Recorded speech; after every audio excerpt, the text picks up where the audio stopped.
shutting down.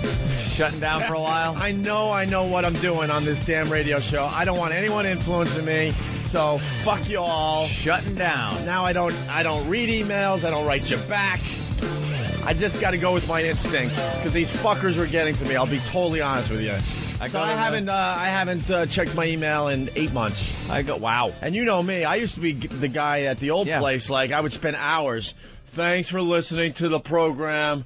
You know, blah, blah, blah. You rock, Opie. I answer a lot of people now on MySpace. A lot of people write. A lot of it's just comments, so I just go through them and post the comments. But some of them, they have questions about the show, little comments, and I'll write them back, shit like that. But can you give them instructions that conversation is not to happen? Hey, man, hate to bother you, but I just wanted to say thanks. You go, thank you. And that is fucking it.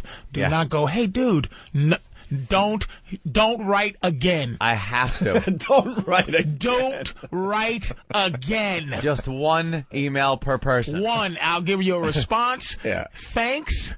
But please don't go, and I don't want to correspond with you, motherfucker. I'm just saying thank you. It's, it is.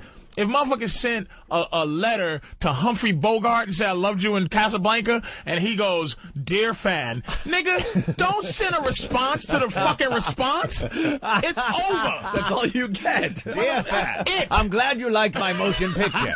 You don't write him back. Hey, Clark, received your email, your letter, with a big quill and fucking ink. With a Clark Gable stamp. Boom. Motherfucker. And this is the same, because I used to be, when motherfucker asked me for my autograph, I'd be like, I'll write an entire soliloquy. I would just, thank you so much for name. It's just like I just spit on my finger and put a line. Get away from me. Hey, but getting back to DirecTV, you were saying. Yeah, and a lot of people writing saying that they caught us through DirecTV. That's how they listen to us, and it's not just one or two people like that emailing. No, there's a lot. There's a shitload of people that go, I listen every day on DirecTV. Actually, I ran into a couple of those people at F.H. Riley's. Yeah. They're like, I listen on DirecTV. We haven't got the XM yet for the car. And I couldn't believe that. It's a little strange to me. We got the best spot on DirecTV also. Look like it's rocking over there. It's right below Channel 2. Huh? Looks like it's rocking over there. You're at your brother's place. Oh, it was unbelievable, yeah.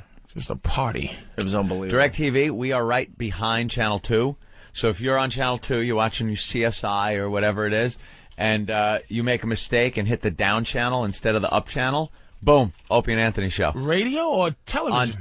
It's on their TV. You know how cable or satellite sometimes has their music channels? Okay. This one butts right up against Channel 2. Yeah. Which is the best spot. So we get people that are just, they mean to go to maybe Channel 5, and they're on Channel 2, they make a mistake, they go back, and they hear, like, something from our show and go, what did I just hear? Right. Some people might be angry. Some people go, I got to sit around and listen to this. That's pretty cool. Now. That's a great deal for us. Yeah, great And then spot. you got all the people listening and watching on Pal Talk. Then you got the people listening to the show illegally in other countries. Yeah, Syndication Underground is still going. It's becoming a phenomenon. It's also Whip 'em Out Wednesday. Let's say hi to Sarah in New York. Sarah. Hello. My sister's in traffic, so I'll explain why. Wait, I thought but did she call? What? Did Sarah call? Yeah. Are you just tired, or did you wake and bake? I'm really tired. So this Whip 'em Out Wednesday thing is very important, and we allow a listener every week to explain it to everybody else, but... How old are you? 18. And where's Sarah? Voice hasn't really changed yet.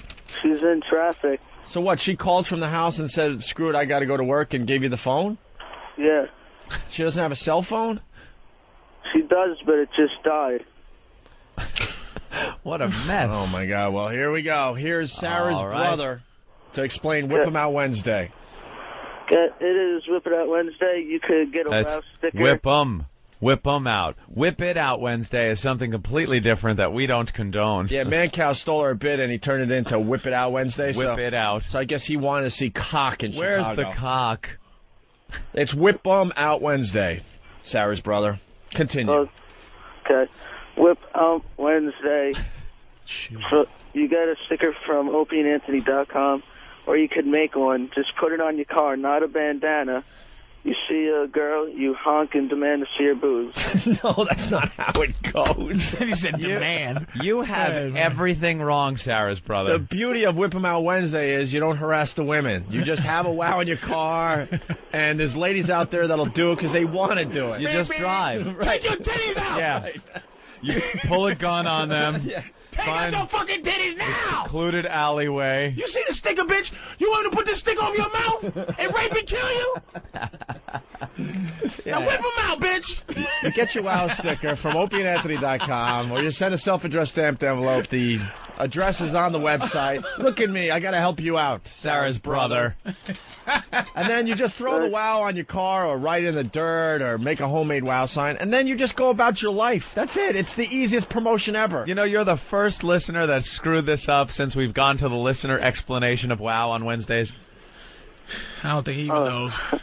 We'll give another listener a chance in the 9 o'clock hour. All right. 9 o'clock hour is your chance to describe wow. Where you going to school? Yeah. Where you go? CSI. What? CSI? CSI? Is that a TV show? Fitting. Yeah. Are you this dumb, or are you just trying to be funny? Yeah, yeah. I need to know. I'm trying to be funny. It ain't working, Pally. All right, Sarah's brother. Thank you, Sarah's brother. You're welcome. All right, let's say hi to Ben in Baltimore. Ben, Yo, what's up? what's happening, up, man? Ben? Hey, Patrice, I just want to say, goddamn, it's so great to hear you back. I had to call back right away. Last time I called, the fucking phones went just crazy on me. I lost connection. I've been trying to call and get through a while. I just wanted to ask you guys if you could play the, I'm going through the McDonald's drive-thru. I'm done. Oh, shit, I'm not. I just forgot my food. The reason why I called, I know I got my food now. Thank you. What the hell is going on this morning? I'm so sorry. All right. The reason why I called, I've been trying to get through a lot. Once, Patrice, great to hear you. Also, I'd like you guys to go out on commercial more with the Howie XM thing. Which Howie XM thing? The one where he did, I heard it a couple weeks ago, where he was like doing an XM commercial. Oh, yeah. And I think that's so fucking great. Why do you That's a think good it's great? Because it's like, hey, Howie, you're my bitch, do an XM commercial. You get it. I love it. You know? Yeah, there you go. He loved XM until XM decided to pass on him. Yeah. And now he's That's what I trashing love XM. about it. Now he's That's trashing. what I love. But we have actual audio of him praising XM and how it's a great, great satellite radio company. Yeah, and it is. And it is. But he's the most honest person in radio. All right, guys, punching out. Patrice, stick around for a while. He's going to be here the rest of the week. All week. And then he's got his own show on the channel Saturday. Saturday. His relationship show starts Saturday night at 8 p.m., I think we said. Is it Black Phillip? Yeah, that's what you're going to be. Black Phillip. I love that. I really do love it. Black Phillip. I'm going to be listening, man. I got to hear that. Yeah. I did a preview show on Power Talk a couple of days ago. You did? Yeah, a little preview. I was A lot of listening. people you were holding court? Yeah. I guess Lucy 18 runs it, and Nurse Heather. Yeah, okay. Whose life is just, she needs guidance to just the highest degree. She needs help, and I wanted to help her. Well, Patrice is now pretty much addicted to Pal Talk. The last time Patrice was here, we were talking about Pal Talk. He's like, what? We introduced him to it, gave him a camera. We had a webcam, we threw it at him, and now you're just completely hooked and addicted, right? I can't stop. I cannot stop. Dude, put it this way. And they got the worst picture of the. Is that Foundry? Yeah. It's the worst. It's the picture of me figuring it all out. Patrice learning Yeah, so the you're Pal just Talk kind of looking at the features. screen like a lunatic, trying to figure it all out. Am I on cam? Is the camera Look at that on? look. It looks like I'm looking at a little girl and I'm supposed to be. Look at that look like, oh my God. You have a look on your face like, that's dreamy. That's, with the bubbles, but I was just saying, hey, what's this? Some motherfuckers are so psychotic, they got me with the bubbles. They screen capped him with the you're able to put superimpose digitally put on bubbles in front of your screen and little doodads and fun little icons and words and things like that. And his had the bubbles on, and apparently you didn't turn them off right away. So he just had bubbles going on his screen. It was so, and I went into the O&A room. Yeah. So I didn't go into like a room, you know. I got banned from a couple of rooms already too. Did you? Yeah, it was. Don't harass the girls. BBW room. Yeah. And, it was a skinny girl in there. You know the BBW is, right? Yeah. Big beautiful women. It's a fetish thing. So I go on to big beautiful women, and it was a skinny girl on camera. I go, what? You know, type, what are you doing here? Well, my girl did it. What are you doing here? And she goes, I love the music. And then we write, yeah, fat bitches do got good music. Bow! Gone, bounce. Bounce. But you're on the Pal Talk all the time with your lady, right? Yeah, man. It's great for two predators like us. Patrice had to get a new computer. That it drove him to buy. When it drives you to go out and buy. How long did you have your old computer? About 3 years. It was doing 3 years. well, and then all of a sudden it started. And when I went on Pal Talk, and I was like, "This is not working out well." Right. I can't open up 20 friggin' screens here and watch what they're doing. New computer. When something drives you to buy a new computer just for that. Yeah, you're pretty much hooked on it. Only program I put on it so far is Pal Talk. It's Pal Talk. Pal Talk. Nothing else. It doesn't even have a printer on it yet. You have one icon in the middle. Doesn't even have One. Doesn't even have Explorer. Can't even go on the web. It's just Pal Talk. One icon on his desktop, right in the middle. Pal Talk. Pal Talk is You really are. I really love. It's just to see those real people out there. Just pathetic, and me just as pathetic. I'm sitting there thinking they're pathetic, but they're sitting there thinking I'm pathetic. Yeah. Everyone's pathetic. We are so voyeuristic as people. We've always been fascinated with the look, peek through the keyhole. Sure. The glimpse down the blouse if somebody's like bending over at the supermarket and you go, what? I think I just saw a tit. We love to see shit we're not supposed to see or be inside something. You pass by a window with a curtain open and you're driving, or as a kid on your bike, and you see something pass by and you look and go, what the fuck? Well, I just looked inside there. Well, I got to get in those bushes for the next. Now I got to climb the tree and look in the. That's where the porn thing turned. That's where porno turned. Where porn used to be. One girl getting fucked by 5 strange guys. Right. Now it's 5 strange girls getting fucked by one guy on porno because people don't want to see the same chick. They want brand new. No. And it's nothing better than. And on Pal Talk, people have these one-on-one conversations in front of everybody. So I'm watching like Bertha Butt 116 _ you know, and she's pulling her tits out for fucking Mandingo 1, and in front of everybody. Yeah. But it's like, it's just a personal private moment for the two of them. Tit. And a lot of girls, when they show the tit on there, and there's a lot of hangy tits on Pal Talk, they lift them up in that lift up. I'm a form a titty, like, because it's soggy. Oh yeah, they gotta mold it with their hand a little. Mold it into an acceptable titty. And pop in front of the camera. Look at that titty. They make it into a firm tit. They push this back, lift the nipple up. You like that? Because the nipple is pointing straight down. Then they lift it up so it's pointing straight across. That's hot. Sometimes it looks like they're trying to hold mercury. They don't know what to do with it. Flipping out of their hands and. How do I keep all this in my hands without it spilling over the side? There are some messes. But I love it. Even the messes. I don't care. It's just it's fun. Well, we're bringing the Pal Talk cameras everywhere. We're going to be broadcasting live a week from Friday at the Hard Rock. The Pal Talk cameras will be there for the rest of the country.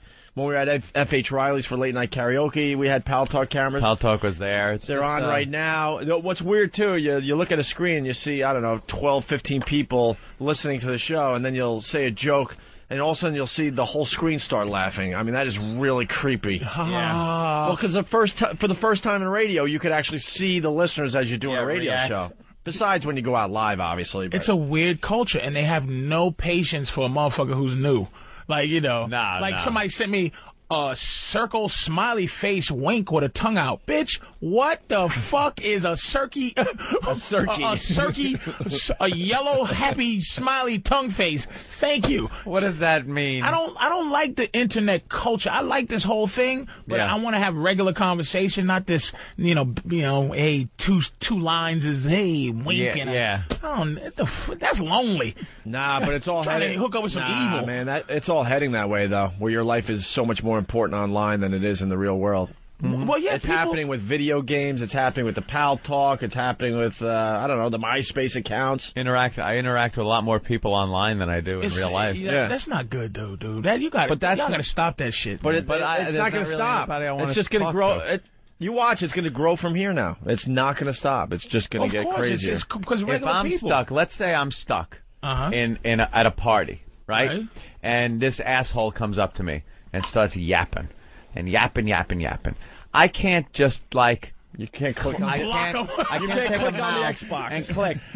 Watch this. Watch what I do here. All right. See this guy? You're just gonna take his name is Master Paul. It's Master Paul. Let's say he was talking to me. This is like Auschwitz, man. Don't do this. Let's say he was yapping to me. Yap, boom. And I hit a button, and there he goes. No more problem. He's now gone. He's gone. And Master Paul got a thing on his thing. You have been banned for at least the next 24 hours. He's gone now. Now I don't have to talk to him. Oh, my God. I love my postage stamp size friends. He's so mad right because now. They could just... Good luck, bro. Good luck. People should have to walk around real life with like the Xbox above their head. So you can just click on click a mouse. I just want to walk around with a mouse. Disappear. Yeah. Bam. And you can just click and they're gone. But you have to practice your faces. But here's the problem with some of the O&A fans is that they're so retarded. Your I'm not fucking with you face. Yeah. Just won't work. They just they get that big eyes, those big smiley eyes. The big eyes, yeah. And you go, thanks, man. And you go, here's autograph, man. Anything else you need? Need a picture? Yeah, picture, fine. Yeah. See, that's real life. It's raining stuff. It's raining stuff. Dude, right? Hold on. Raining stuff, right? We're going to get into what happened at your comedy show, but before we move on from Pal Talk, you guys got it, because it was hilarious in the office, you got to talk about the typing thing. Oh, the difference between guys typing on the computer and chicks, man. My girl is, I type like, I'm trying to correspond with somebody, if I'm by myself, I go, hey. How you doing? H-E-Y. And that's in real time right and there. Then just using index fingers? And that's real time. That is real time. And I measure the mouse to the thing because the arrow's low and click. Right. The next thing, if I'm writing a girl, hey, how you doing? How's your mother? Wow. Oh, shit. That's her response. Did she have that already in the computer? Then it's like I write something long, and this is the culture. I write, okay, I'm going to take an hour to write. And the end. P.S. Love you. Click. Big paragraph. Right.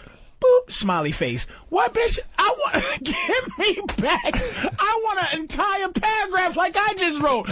So if I smiley face, blam. I can't do it without my girl. And she knows that. I go, I'm trying to we're trying to pick up this chick. We're trying to pick up this chick in Reno or something. Yeah. And I'm like, my mind's working, but if you can't write as fast as your mind is working, it's fucking useless. My girl can write as fast as my mind works. I write the bitch, tell her, tell her, hey, how you doing?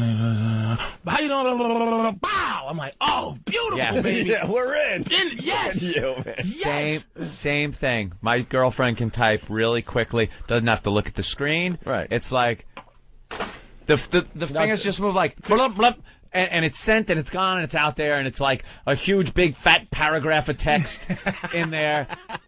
And I'm sitting there, like Patrice says, I'm like, hey, H-E, and then I gotta look for the Y. Right. It's been on the same place on this keyboard that I've used. They haven't moved it. As far as I know, that Y has been there since, Mickey Spillane is writing on his typewriter. and I can't find it. Home keys, baby. And every girl knows. I've never met a girl that goes H-E. No.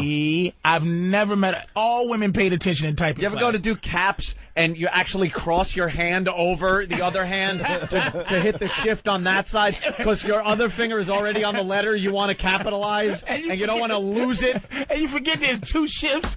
There's a shift over here and a shift there. Oh, my fingers are twisted up like an arthritic. I'm trying to hit the shift and this. I don't remember anything. But the women just know how to rock on that keyboard. They're talking, looking in another direction, They don't even look at the keyboard. No. I hear noises coming from my computer. I'm like, what the hell are you doing over there? Oh, just writing a quick email. I type anything. A quick book. Anything over a you're sentence. writing a novel. Anything over a sentence for me, and the subject has changed on what they're talking about. Like, I got something to say, and I'm... But have you ever and then tried I to learn? send, Have and you I'm ever tried like to learn an it? hour behind their conversation. Have you ever tried to learn it? Have you ever tried to do the whole Mavis Beacon In high thing? school. In high school, In I high did a little school, typing I was in some business machine class where it was typing and like an adding machine. I don't know, it was the old Univac computer back in, I don't know, the 40s when I was in high school. I was in a typing course thing, and it was just, I couldn't figure it out. There are people that they give you the type thing, the thing you're supposed to type, and they're all, their heads are all slightly over their shoulder, or the whole class, looking at the sheet, and they're all just going at it, and I'm looking at the sheet, looking at the keyboard. As soon as you look at the keyboard, the teacher's supposed to yell at you. Yeah, well, And I'm going to tell you, in the last 2 years is when I started reflecting back on, I remember everything I did during typing class, with like all the jokes. Yeah. That's what it was. Pushing the wrong letter on somebody else's typewriter just to fuck with them, and not paying attention. Course. And now I recognize that at the age of 36. How funny is it to just write fuck and look at the word fuck on your piece of paper? That's what I would do. Look, F-U-C-K, F-U-C-K. Giggle like an idiot. Yeah. That's what I did, too. I was always joking. All right, let's go to the phones here. We got lots to do today. Jamie in Indiana. Jamie. Hey, how's it going? Hey, man. Hey, I just wanted to call and pay my respects. I've been an XM subscriber since October, and so I got to catch all your good shit with, Super Bowl, and I got to get all the mouse traps and all that. That's great. I just want to tell you how I got to be a part of XM. It's through you guys' buddy Kev Slider, who actually used to work with me here at Staples here in Lafayette, Indiana. Yes, we know Kev Slider. So Kev Slider spread the virus to Jamie in Indiana. See how this works? Yes. Very good. And, You're doing a bang-up job with this call, sir. Yeah, what else you got there, Jamie? Oh, I'm sorry. Well, I just wanted to tell you that, Kev Slider, he's spreading all over here in Lafayette. He's trying to get all the other people that work at Staples to get XM. He got me to get it. Awesome. And like I said, I've been a member since October. And that is so frustrating to us. You have no idea. I know. We were on a year before you got involved. Yeah, I know. I wanted to get on earlier, but down here all we had was Bob and Tom, unfortunately. Oh, they're terrific. Not really. I thought they were okay until I heard you guys, So. All right. Thank you, Jamie. Hey, no problem. Take care, guys. All right. Let's, I meant to go to John on Long Island, by the way, and I clicked the wrong one. Nice guy, Opie. Oh, hey, man. Well, this is a little more interesting, hopefully. Wrong number. John, what's up? How you doing, guys? All right. We've been on Pal Talk, I guess, from 2004, like when they first started coming out. And now they have like this We Like to Be Watched room and this Bi Orgy room. My wife and I put a show on like almost every night. Like last night, we had those instant messages popping up like left and right. And we're trying to tell them we have no hands free. And we can click on the mic, so it's easy to say that. But we put on shows like every Really, just straight fucking? Oh, yeah. Yeah? Sucking, fucking everything, Yeah, there you go. Every night? The way we became on XM was Playboy had this whole sex thing on the radio, on the television, and we won XM radio through them. Wow, they won an XM, and then you found us. That is very cool. Well, I've been listening to you guys for years in the old station because we're from the same town. Ah. Hey, so why don't you go in one of the Opie and Anthony rooms and put on a show for everybody? We will do that tonight. Right now I'm in the transit, so no computer here. No, I know. I'm talking about later tonight, because this show never ends. There used to be a time when the Opie and Anthony show would just end. We would do our 4 hours, go home, everyone would shut down until the next day. Now it's like it just continues with Pal Talk and everything else. Yeah, there are plenty of other things people do. Anthony supposedly does shows on Pal Talk now. I just get on there and hang out. There are different rooms. Is your name like public knowledge? Yeah, Yep. just Our name is OPANT. Into Couples. That's me. All right, John. That's what it is here on the on the Pal Talk And if you don't have a camera, there's no need to even exist on Pal Talk. When someone without a camera that says hello, you're like, can't see you. I can't see you. Fuck off. Get away. Don't know you. Bye. All right, let's go to Ann in Minnesota. Ann? Hi, guys. Good morning. Good morning. Oh, Patrice, Black Dr. Phil. I want to welcome you into my life. My husband followed me around the house with his laptop computer when you were on Pal Talk. Oh, okay. Followed you around the house. That was some great advice. Wait, what happened? I want to know. Hold on, there's a story here. What happened, Ann? No, it was. I did the halfway Black Phillip show when I got on, and it was like girls and guys going at it. Some guy named Carlton who's like pretty angry with bitches, but he's pretty good. Actually, Patrice, I was not angry with you. I was more pissed off because I don't know how you know all that shit. Like, I had to pretend like you didn't know what you were talking about. Right. But how do you know? Because you just tap into nature. That's all, pumpkin. Oh, well. You tap into fucking primitive instincts. I don't know why those women were so pissed off. I mean, I felt a little defensive myself. Wait, were you doing a preview I was doing a preview, show on Pal Talk? by mistake, but it's like, okay. I just do it anyway, because it's as soon as it's like she's, barking out, I try to suck his dick. Like this is the feeling of, I try to suck his dick and he don't want me to. Oh, really, sexy? he says no to my dick sucking advances. I love you. I think you're great. Keep it up. Oh, that's Thanks, very cool, Ann. I think your show's going to blow up on Saturday, man. Patrice is doing a relationship show. I mean, it's twisted advice for couples out there. But it's going to be on Saturday night, 8 to 10 p.m. East Coast time. Patrice O'Neill and his relationship show. Why don't we take a quick break? I want to get another cup of coffee. All right. Apparently, I have to appoint some people as admins in the Pal Talk room also. I'm the only one. And I can't bounce people because I can't really keep track. I got a show to do over here. And it seems we have some Arab jackers in here. Again? Yes, my friend. For some reason, Opie, we've talked about Arab this. guys love coming in and jerking off in various rooms. It's a big thing. Pal Talk, the Arab men love to jerk off to anything. They're looking at our camera and jerking off. Yes, my friend. Yeah, they're probably just imagining blowing it up. You know? To anything, no. To the Arabs, these women are completely naked. Well, that's true. They show like a shoulder. Oh, my God. This is like complete nudity to the Arabs. My friends. Look at that. Look at her forehead. Oh, my God. The cheeks. Eyebrows. The cheekbones. For some reason. Eyebrows. For some reason, it doesn't take a rocket scientist. These American women are completely naked to the Arabs. Yeah. All right, we'll take a quick break. When we get back, Patrice O'Neill, he killed the Carolines, and we got to read this hate email you got from someone you threw out or something. This girl is just fucking mad at me. Hates you. Hates my guts. And she loved me until I tossed her out. Yeah. And I sent her a reply just to let her know that, I explained why you had to get tossed out, pumpkin. All right. Sorry. Yeah. Well, we'll go to break with this to make that one listener very happy. We're back with the Opie and Anthony program. Patrice O'Neill sitting in for a little Jimmy Norton. Where's Jimmy? Where is he this week?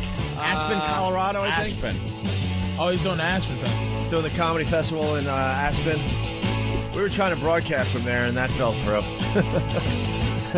They want us out and about, so we give them ideas, and yeah. And, yeah. Anyway, I can't even get an XM radio from XM.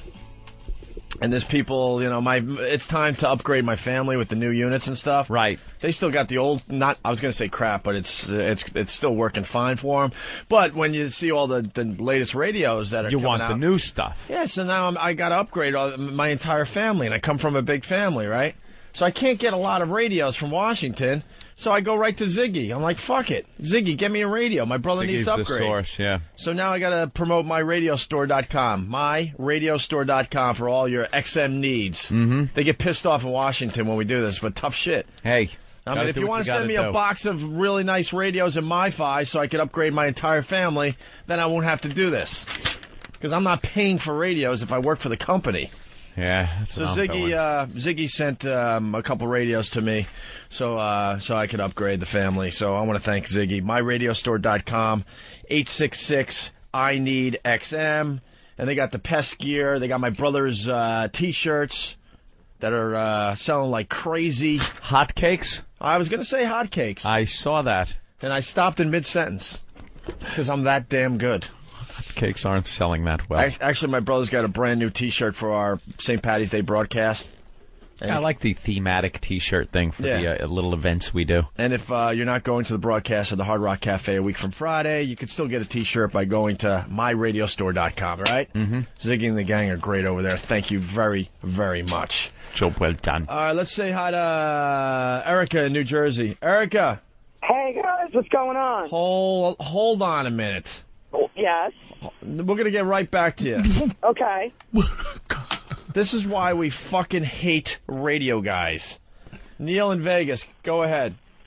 Hey, there's a radio station in Vegas. Yeah. They're giving away NASCAR tickets. Yeah. And they got like 5 guys that they selected through the week. And they're going to put their junk in a jar full of bees. First one to get stung wins. Are you shitting me? No. This and is another thing, too. This is what radio is all about, and this is, you know... God. To a certain point, this is where I do agree with Howard Stern. This fucking business is filled with guys that are too lazy to come up with their own shit. And now at the internet and these websites, all you have to do is go to see what all the hot radio shows are doing in America and go, whoa, hey, that's good. I'll do that one. I'll pick that. From these guys. I'll pick this one from these guys over here. It's shopping. Look, and the reality is some of these bits you like, you know, you sound like you're whining because you're like, oh, come on, anyone could have came up with that. But the bee sting bit is so fucking original, and no one came close to ever doing that bit before we did it. And is it a coincidence only a month and a half later, someone else is doing it out there? Yeah, you can't go, hey, you know, I heard him talking about, like, Jessica Simpson, and then I heard another show talking about Jessica Simpson. Like, that doesn't quite count. But something like the bee sting. Another thing they have is they have what's called a Rock You line. It's kind of like your FU line. Wow. And that was an Opie and Anthony original, too. And that bit, you know, well, it's an easy bit to come up with, but every freaking radio show in America is doing that as well. It's unbelievable. And then you talk to these radio guys, and they'll go, hey, man, you know, it's just part of the business, you know? That's how they explain it to their listeners and other radio guys. People have been stealing from radio guys since the beginning. It's just how it is. No, I'm here to say it sucks. It's so obvious they ripped it off from you. What's the station? 92.3 KOMP. KOMP. Attack Pass. Eric, here's the link for the station in Vegas stealing the bee in a jar routine. I called them on it this morning, asking if they would give credit to O&A for the bit they are stealing, and their response was that it was 15 to 20 years. It was done 15 to 20 years ago by a DJ in Chicago. Oh yeah. The contest is for this Friday. www.komp.com. Attack. That fucking blows. Attack. Oh, that's what they do in radio, though. Thanks, Neil. All right, bud. Let's go to Erica in Jersey. Back to you, Erica. Hey, guys, what's going on? Sorry, I'm losing my voice a little bit. Patrice, I was at your show Friday night, and you absolutely killed. It was hilarious, and when those girls walked out, it was about the funniest thing I've ever seen. All right, that's what we're gonna get into here. Patrice was at Caroline's. He killed once again. A lot of O&A fans there. Mm-hmm. A lot of Web Junk 20 fans there. Yeah. From the VH1 show. Mixing. That's not a good mix. No. No? No. 45-year-old perverts and 10-year-old girls from Web Junk and the 50-year-old psychopaths that listen to this show mixing together in a fucking comedy club. Both not knowing me from comedy. One knowing me from Web Junk, the other from there. And I got my comedy people, because my comedy people come late, or they come on time. O&A's fucking sociopaths come 10 hours early and get in the front. Yeah, it's raining things.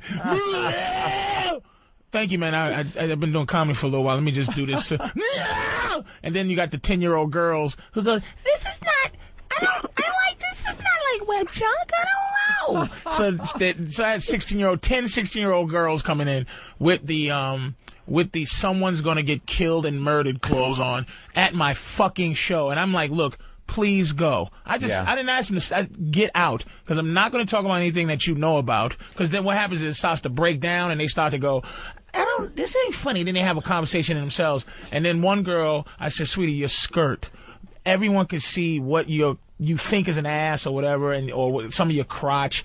And it's like, you know something, there's grown, crazy human beings here. Why don't you leave? She stands up and goes, let me tell you something, motherfucker. You know. And I said, do you see what I'm saying? And then I get into the women thing like I always can't stop. Yeah. And I go, you know, I could take you by the top of your head and twist it left fast, and then twist it back right, and the rest of your body will still be going left, and your neck will break.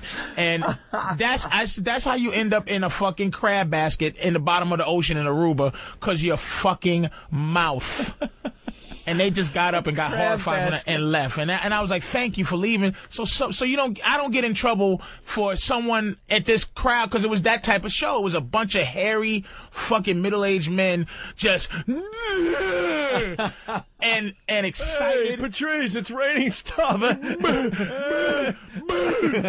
I'm like, can you not writing O&A rules on the bathroom stall? Can you not fucking do that, please? Can you not fucking do that? Can you take your picture and move along?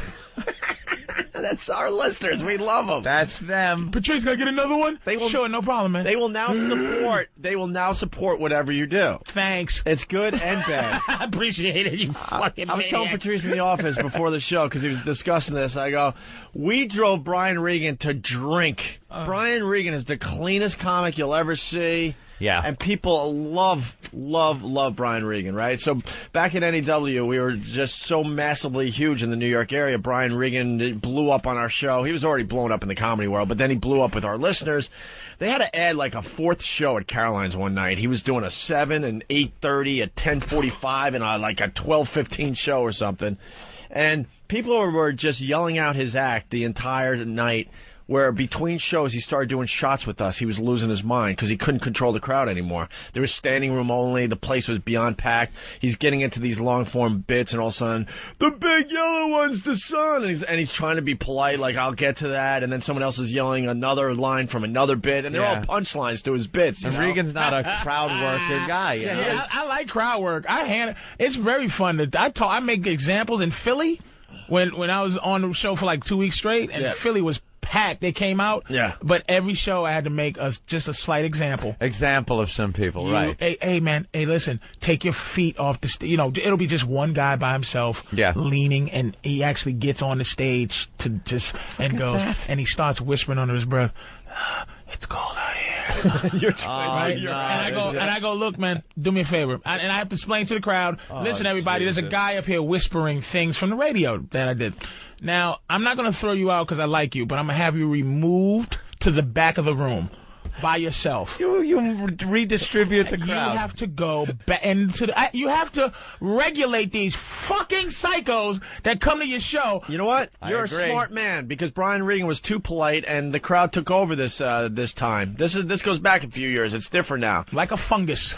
And there's Patrice. There's Brian Regan backstage, like, hey, you guys want to do a shot? And I'm like, what? I've known you for a couple of years now. I've never seen you touch alcohol, basically, you know? Yeah. And we're doing shots in between shows just so we could get through that night, because it was just one of those crazy, crazy nights. And you love the love. You love the fucking, you love the love that it has, you have for the show. Yeah. And you love the love they give you, but it's like, just, do you understand that I don't want you fucking yelling at me about radio shit? So what am I supposed to start doing? It's rain and stuff. And then there's 100 people who go, what is he doing? Fuck is he doing? There's another 100 going, what is it? It's like they infest the show and sit in the fucking front and just... That's our listeners, baby. And then at some point they're not talking, but they have a face that no man should have for another man. Just a big-eyed We talk about smile. the face. Patrice! Oh, God! And I go, don't be that happy to fucking see me. My family talks about the face when they see me on about. It's like, dude, what's up with that, man? Hey, dude. Do you have a gay audience? I'm like, no, they're just guys that love the show. And I think they feel like it's another phenomenon where it's not like they're fans. They're not fans. They're like when guys call in, hey guys, it's never like, hey, you know, long time listener, first time caller, blah. It's all like, dude, listen to Channel 6. There's a guy talking about your mother. And you're like, hold on, let me watch. It's not, we're friends sort of thing. Right. Or we're enemies. It's like, I fucking hate you, Patrice, on a I hate you, Patrice level. Not on a, I don't want to hear Patrice, I'm going to turn. But listen and hate you. Yeah. There was guys at the show, I said, why don't you 4 cocksuckers leave? They wouldn't go. They wouldn't, like, I was like, what kind of fucking asshole are you? They just hated me from the show, but they hated me enough to stay. And to come out in the first place. And to come out to hate. Wow. It's brutal. That makes no sense. But you're regulating it. You learn how to deal with it. But I find my show, I start going into, you know, having diabetes and the whole thing. And you see some people buckling down. And then, you know, a couple of O&A guys will go, oh, dude, what's he talking about? Ramon! Listen, can you not fucking do that, or I'm gonna have to have you fucking removed. It's a fine line. I go to a lot of comedy shows, and sometimes the heckling is a lot of fun, and it brings like an energy to the show. But then it's like, sometimes it's too much, and you get frustrated as just a guy sitting there wanting to watch, you know, a comedian. Just want to watch the show. Because you know he's going to get into some really, really cool things, but now he's getting distracted because this, and it's usually just someone that is just too fucking drunk, doesn't know that they're just bombing for everybody else. And when you toss them, they got that look like, what? I just was here to have a good time, you fucking fat fucking. So you tossed this woman. And her friends? All her friends. So what was 4 of them? 4 of them. Out you go. And the reason was they just weren't enjoying the show? No. They were over enjoying it. I've never kicked anybody out for having a great time. Every time it's like they kept jumping on the timing, and they started having a show amongst themselves. So they were going, yeah, then they would look at each other and go, and you hear what I said? You hear what I said? And it was, you know, Caroline's is on Broadway, so a lot of people like just come in because it's on Broadway. Yeah. So it's some fucking white lady, some mixed couple from Sheboygan sitting around these frothing Long Island idiots with M&M coats and some chick who's like cursing me out like she's a dude, you know, like. So how do you kick them out? Easy. This is what I do always. I say 6 times relax. Chill out, man. Let's do something, you know. Yeah. I go, okay. All right, listen. Then I get eye contact with who was supposed to be throwing them out. And then as soon as the last straw comes, I go, oh, boy, should I throw these motherfuckers? Because here's the key to throwing people out.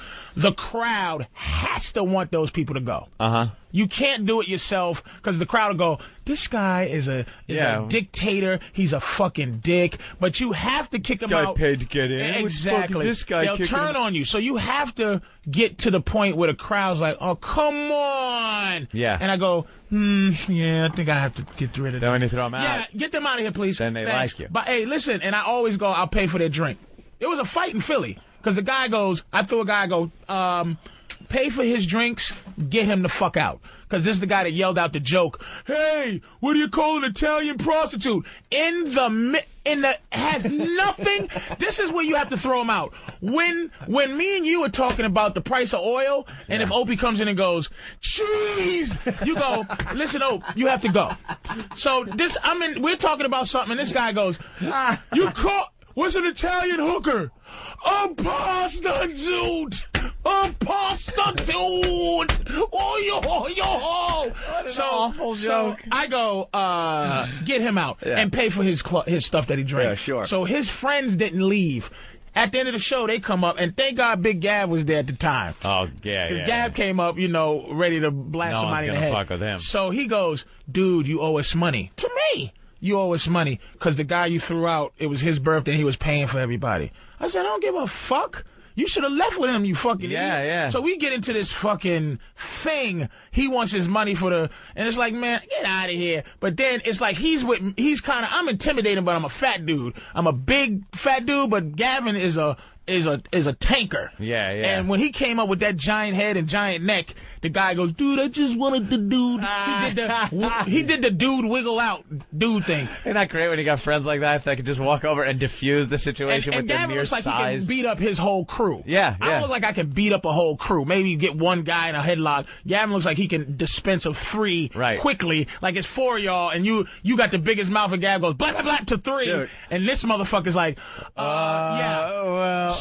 Gavin's intimidating when he smiles. He's just one of those guys. Serious. But anyway, let's get it back to this, man. Yep. Yeah, so this is what I'm saying, that throwing people out is a technique that sometimes you have to. I hated to throw that girl because she literally, they were having a good time, but their good time was in their own mind. Yeah, it was ruining other people's good time. Yeah, it was like she was a cancer, and I wrote her back to explain that she was a cancer. You had to be removed. You're like a bad titty. We're getting to the email she sent to your MySpace account. So then when you threw them out, the whole crowd applauded. They were loving the fact that you got rid of them? No, because the show was very strange as it was. It was a weird show. I was trying to figure out... How awkward is that, though? You get thrown out of a club, you got to pick up your belongings, and maybe finish your drink real fast, and everyone's looking at you. Right? And you get thrown out to go to the principal's office. It was just a mixture of...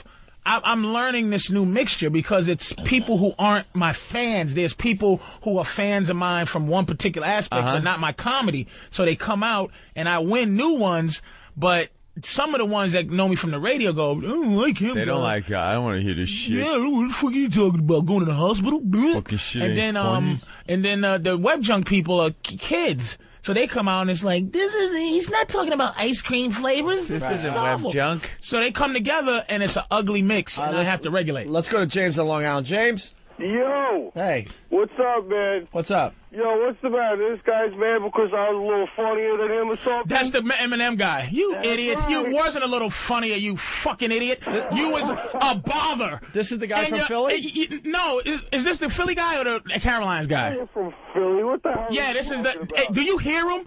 This guy was at the show. Do you hear? This is the guy that was with the girl? Yes, but this may be the girl, because she had the same voice. They were just... Might be a girl. What are you, crazy? Listen to him. Listen to him. You gotta be fucking shit. So you kicked out a girl, a guy... And their 2 friends. Out you go. Get out. And you thought you deserved not to fucking leave? You thought you was helping the show? You thought you was being funny? You were being as annoying and show-stopping as you are right now. Out you fucking go. You in that yellow M&M coat bothered me. Yo, you kick out the only people that were there to see you. But do you know that the fucking... You were the only people who were announcing that you knew me. Go get him, baby! Yeah. James, were you a little too obnoxious? Yes, he was. At the Caroline show? Why, be honest. I wasn't too obnoxious, man. I was having a good time. Be honest. Let me tell you something. Dude, let me tell you something. There's a difference between like a rock concert and having a good time and a comedy club and having a good time. I've been to a lot of comedy clubs, seen a lot of comics. I know what having a good time is in a comedy club. It's sitting, watching the comics do their shit and laughing about it. It's not being louder than the comic, trying to make it your moment in front of the crowd where you get a line in and the audience laughs and now you're the guy, the center of attention. I've seen the guy that wants to be the center of attention guy, and that ain't a fucking good time. It's a good time for you. It's not a good time for everybody else. It's a bad time for everyone else. So if you were trying to be attention guy, everyone wanted you thrown out. I wasn't trying to be attention guy. No, he wasn't. Yeah. Do you hear his fuck? Does anybody believe he's not trying to be attention guy? And imagine this: his girl that wrote the letter. 1,000% worse. Wow. Because at least he was extra. This guy, to be honest with you, I'm fucking with him because he was having a good time. I could have kind of got him to chill out. Worked with it, yeah. His which is a girl thing. Was it your girl, James? No, it wasn't my girl. The girl that he was pissed off at ain't even the one that wrote the letter. The girl that wrote the letter was my sister, the little blonde chick that was sitting right. Well, we got the letter, and that's what we're getting to here. Her name is Snatch on MySpace. Nice name. By You got to the give her way, that. It's Snatch. I got to respect her for that. Snatch. I'm going to throw James on hold for a second. So, Snatch wrote this fine email to Patrice O'Neal's MySpace account after she got thrown out of Caroline's with James, who's on the line here. Okay, Patrice, it starts. Okay, Patrice. You were funny and really good at making fun of other people, considering the size of your damn self. Already, first sentence. And make sure joke. this is Long Island voice in your head. Should we keep track of all the insults? Or is it all fat jokes in this email? I haven't read the whole thing yet. It's just go. That's right. I'm the blonde chick that was sitting front row at Caroline's last night. Yeah, you know, one of the people you had escorted out because we broke your concentration and because we were funnier than you will ever be. All right. When some little blonde chick and her brother, who sounds like this guy, is talking about how much funnier they are than the comic, I'm not really believing they were funny to the crowd there. Of course they were funny to themselves, I bet. Of course they were. Oh, they were hilarious. They were having a great time and with laughing at themselves. Don't forget that. They were laughing at themselves. Because they're funny to themselves. Right. We were probably the only people there who had a fucking clue who the fuck you are. All right, there's another Just you thing. 4. Just them. Everyone else came there thinking, I don't know. I never heard. His name sounds like someone I might want to see. Hey, let's go see a white woman, Patrice. She sounds funny. Patrice O'Neal, good old Irish chick. Patrice O'Neal. Yeah, let's get in there. Wasn't she on the Golden Girls? Yeah, she gets into that. We weren't just going out for drinks at the comedy club. Oh, who's playing? Who gives a fuck? It'll be fun. No, we actually came to see you, and you know what? You let me down, and I'm going to let the whole fucking world know what a piece of shit you really are because you were scared of a bunch of white kids. I was horrified. Now the race angle comes in. Yeah, I'm a phony.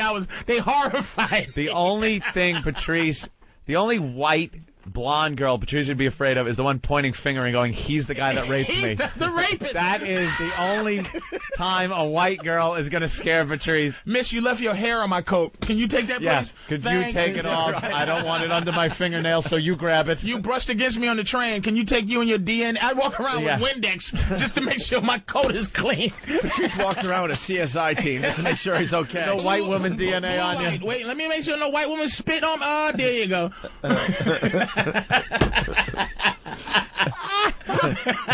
Jesus. Fucking Clorox. The first black person I have ever seen that was ever afraid of white people. Yeah, I'll give her that. I hope you got some laughs out of the 50-year-old ladies that were left to watch the rest of your lame-ass show. Wow. Mm-hmm. 50-year-old ladies in there. Had a great time when they left. Had a great time. And the women who walked out in, like, the first 10 minutes of you coming on was smart. Well, anyway, I just want to thank you because if we had stayed for the rest of the gay-ass homo shit you call comedy... You do gay-ass homo shit now? Yeah, this gay-ass homo shit. You know, I'd love to see your gay-ass homo shit set. I haven't seen that one when I go to see Patrice. We would have missed our train, so for you kicking us out, we got the fuck out of New York City in time to catch our ride back. And then in capital letters, great fucking job, you fat piece of shit. In capital letters! Exclamation point. See, I've had fist fights with less passion than that letter. Yeah. Did she fucking, and the thing is, this can turn back around. She can love me. Because if she realizes, because I wrote her back, and she has to realize that she was wrong. Mm-hmm. It had to go. She had to go. Yeah. Bye-bye, baby. I don't want you to hate me, but you have to go. Mm-hmm. And if you come back ever again, it's like the Pal Talk thing. Gotta bounce you. You're fucking up the vibe. You're fucking up the vibe of the room. Yeah, same people thing. Are too scared to tell you to shut up because this guy is an ox. This dude and a lot of big people listen to this fucking show. Yeah, just an ox. This kid's probably a handful. This James kid, big kid, puts on his NASCAR M&M coat and just walks out. But he innately knew he was a dick. But he wanted to stay. He was having a good time. But that girl was just awful. Yeah. Out you go. Well, here, the email ends with this. I'll be talking to you on O&A soon. At least they respect their listeners. I'll be sure to let them know all about it. And if not, and you're the one to tell them first, I'll make sure I'm on the line to speak to you myself. Fuck off, asswipe. Asswipe. Asswipe. Fuck off, She called me a asswipe. fucking ass. What? You know what this letter reminds me of? She called me an Asswipe. wipe. You know what this a chick white is thing, like? by the way. That is That so is such white. a white insult. What movie was Sarah Silverman in? At the beginning, she gets punched in the mouth. What movie was that? Oh, it is classic. She tools off on this guy in a parking lot and just curses him out, calling him a little cunt and shit like that. And the guy comes up like he's going to get in a fight with Sarah Silverman's boyfriend in the parking lot. Right. And he looks like they're squaring off because he goes, "Shut your bitch up" and shit like that. And he's looking at the guy and they look like they're squaring off. Well, this guy just turns around and punches Sarah Silverman right in the face. And that is the type of chick she seems like. With this language, fuck off, asswipe, all that shit. What was the movie? Way of the Gun? Way of the Gun. Best opening Just scene in out a of movie control. ever. And you can't control women when they're out of control in these comedy shows. Yeah. No. Because they go, no one better put their hands on me, and no one go up. And she was just Long Islandy, and it was just horrible. People think because they pay that they have carte blanche to do And I offered to pay for their drinks. Please, pay for their drinks and get them the fuck out It's of here. fun to a point, but then you got no one to shut up. That's what it comes down to. I've seen shit blurted out from an audience that cracked the whole place up. It was good timing. The guy was funny, and I don't even like that shit because it's kind of upstaging and it's attention guy. And then he always seems, since he got the laugh, that he's going to top it, so he can't shut the fuck up and keeps doing it. I think an audience should sit there and laugh if they think it's funny, not laugh if they don't, but shut the fuck up. At times it's so worth it. I went to see Bill Burr, Darnell. Is it Darnell? Donnell. Donnell. Donnell. And Charlie. And Charlie Murphy, okay? It was Bill Burr killed. Darnell, or how do you say his name? Donnell. Donnell, right? Donnell, yeah. He killed. And then Charlie Murphy gets on stage. It was just when he was starting his stand-up after the Dave Chappelle show blew up. He stunk on ice, and he was the headliner. And finally, a girl from the back of the room calls him out on it. And then he decides to go at it with the girl. And the girl upstaged him to the point where it made the whole night worthwhile. Because he wasn't getting anything done on the stage. Yeah. At that point, it was a lot of fun to listen to a heckler. A lot of fun. I wish I could remember some of the lines she came up with. Well, but the whole crowd was like, damn, did she just say that? And you could see Charlie Murphy just sweating it out like, oh, fuck, I have nothing to say to that. Some hecklers are genius, but you work with them. Like, I can crowd work or do material. I love either one. And if they had added anything except for sociopathic behavior, I'd have been like, yo, fine. And I was really with them until it was like, can you have a sense that do you have a sense that I'm getting a little, can you calm down? Yeah. And the girl he was with, it was the girls. It wasn't the guys. Right. The girls were like, bleh. Listen, we got the Way of the Gun clip that Anthony's talking about, I believe. Wow. Really? Hey, yeah, you, get up. What are you, retarded? Get off the fucking car. She's sitting on the car. Nicholas, get off the fucking car! Hey, fucksuck! Get your slippery fucking ass off the car!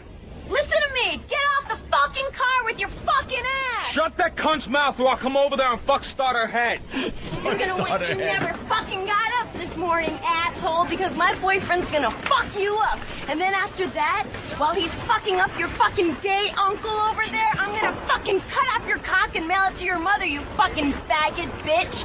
Gaylord fucking bitch. How do you like that? You like that a lot? You fucking faggot? You like to ass fuck? Fontanella fucking baby head fuck? You like to fuck baby heads? You like to fuck boys? He's gonna fuck you in the ass. How do you like that? He's not even gay, but he'll do it just to fuck. Honey, she's got a big mouth, but she's not kidding. I'm gonna whip you silly, and I'm gonna fuck you stupid. You wanna do the man dance? First dance is yours. And he hauls off and punches the guy's chick in the face. It's fantastic.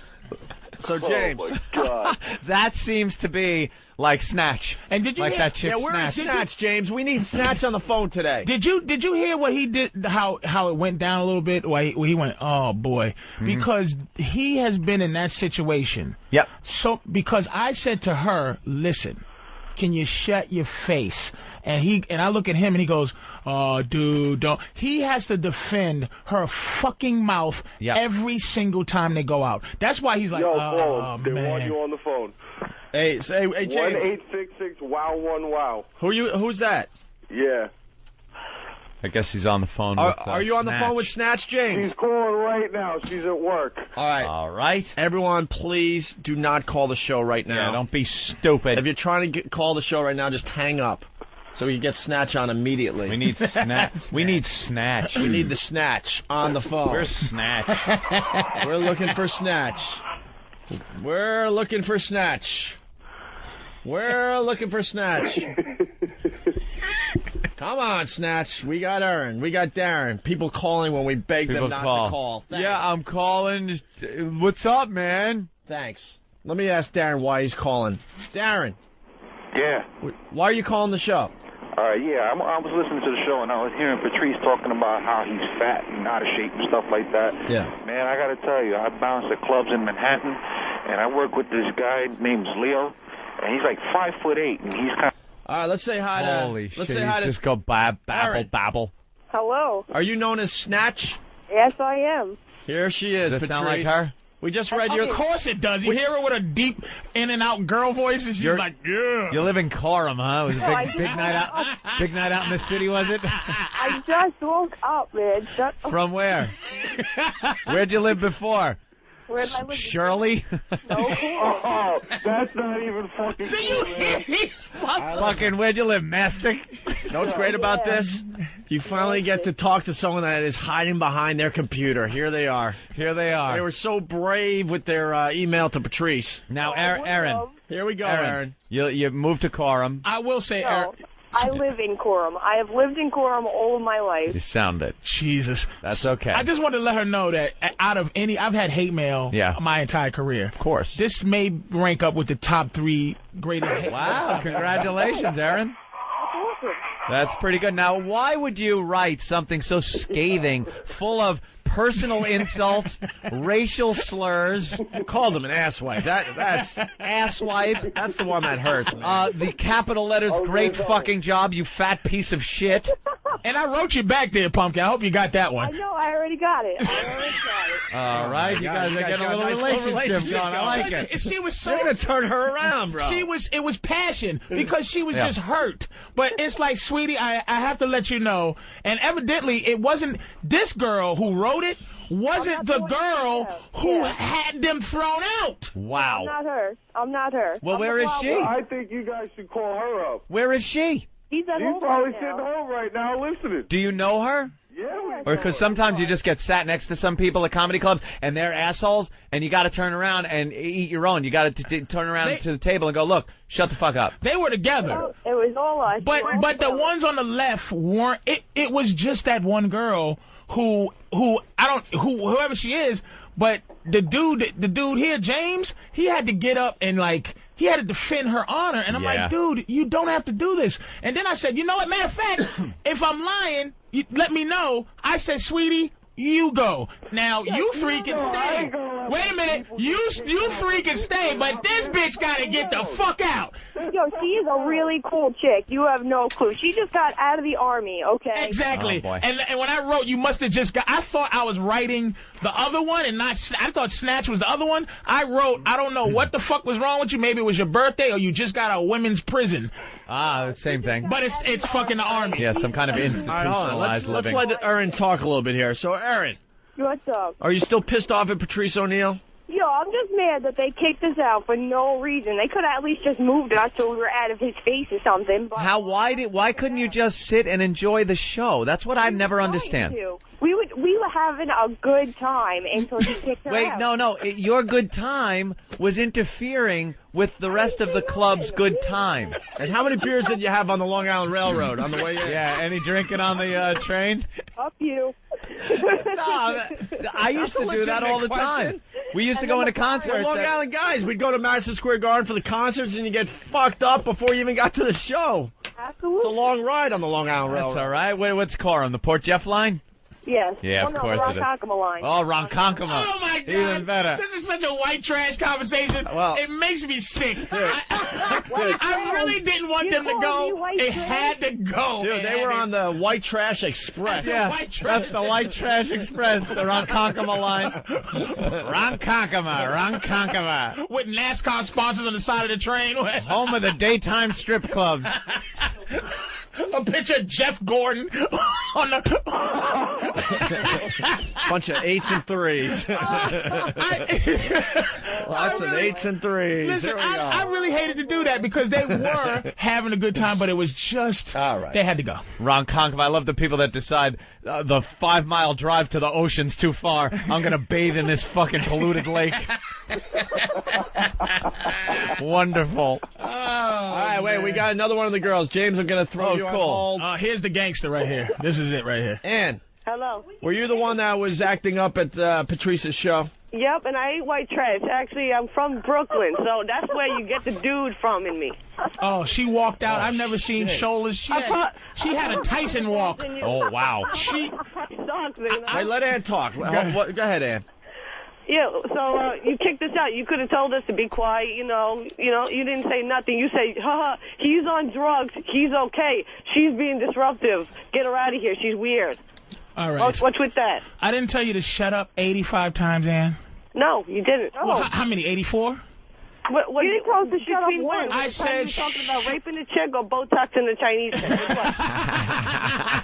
chick? So you were paying attention up until the mescaline kicked in. At some point, did you not think, did you for a minute think of not yourself and understand that you had to go? There's nothing in you that thought you had to leave? No, not even a little bit. You know, if you told me to be quiet, I would understand. Even if you would have told me that I was looking at you funny, I would have. But I've been to a lot of Patrice's shows.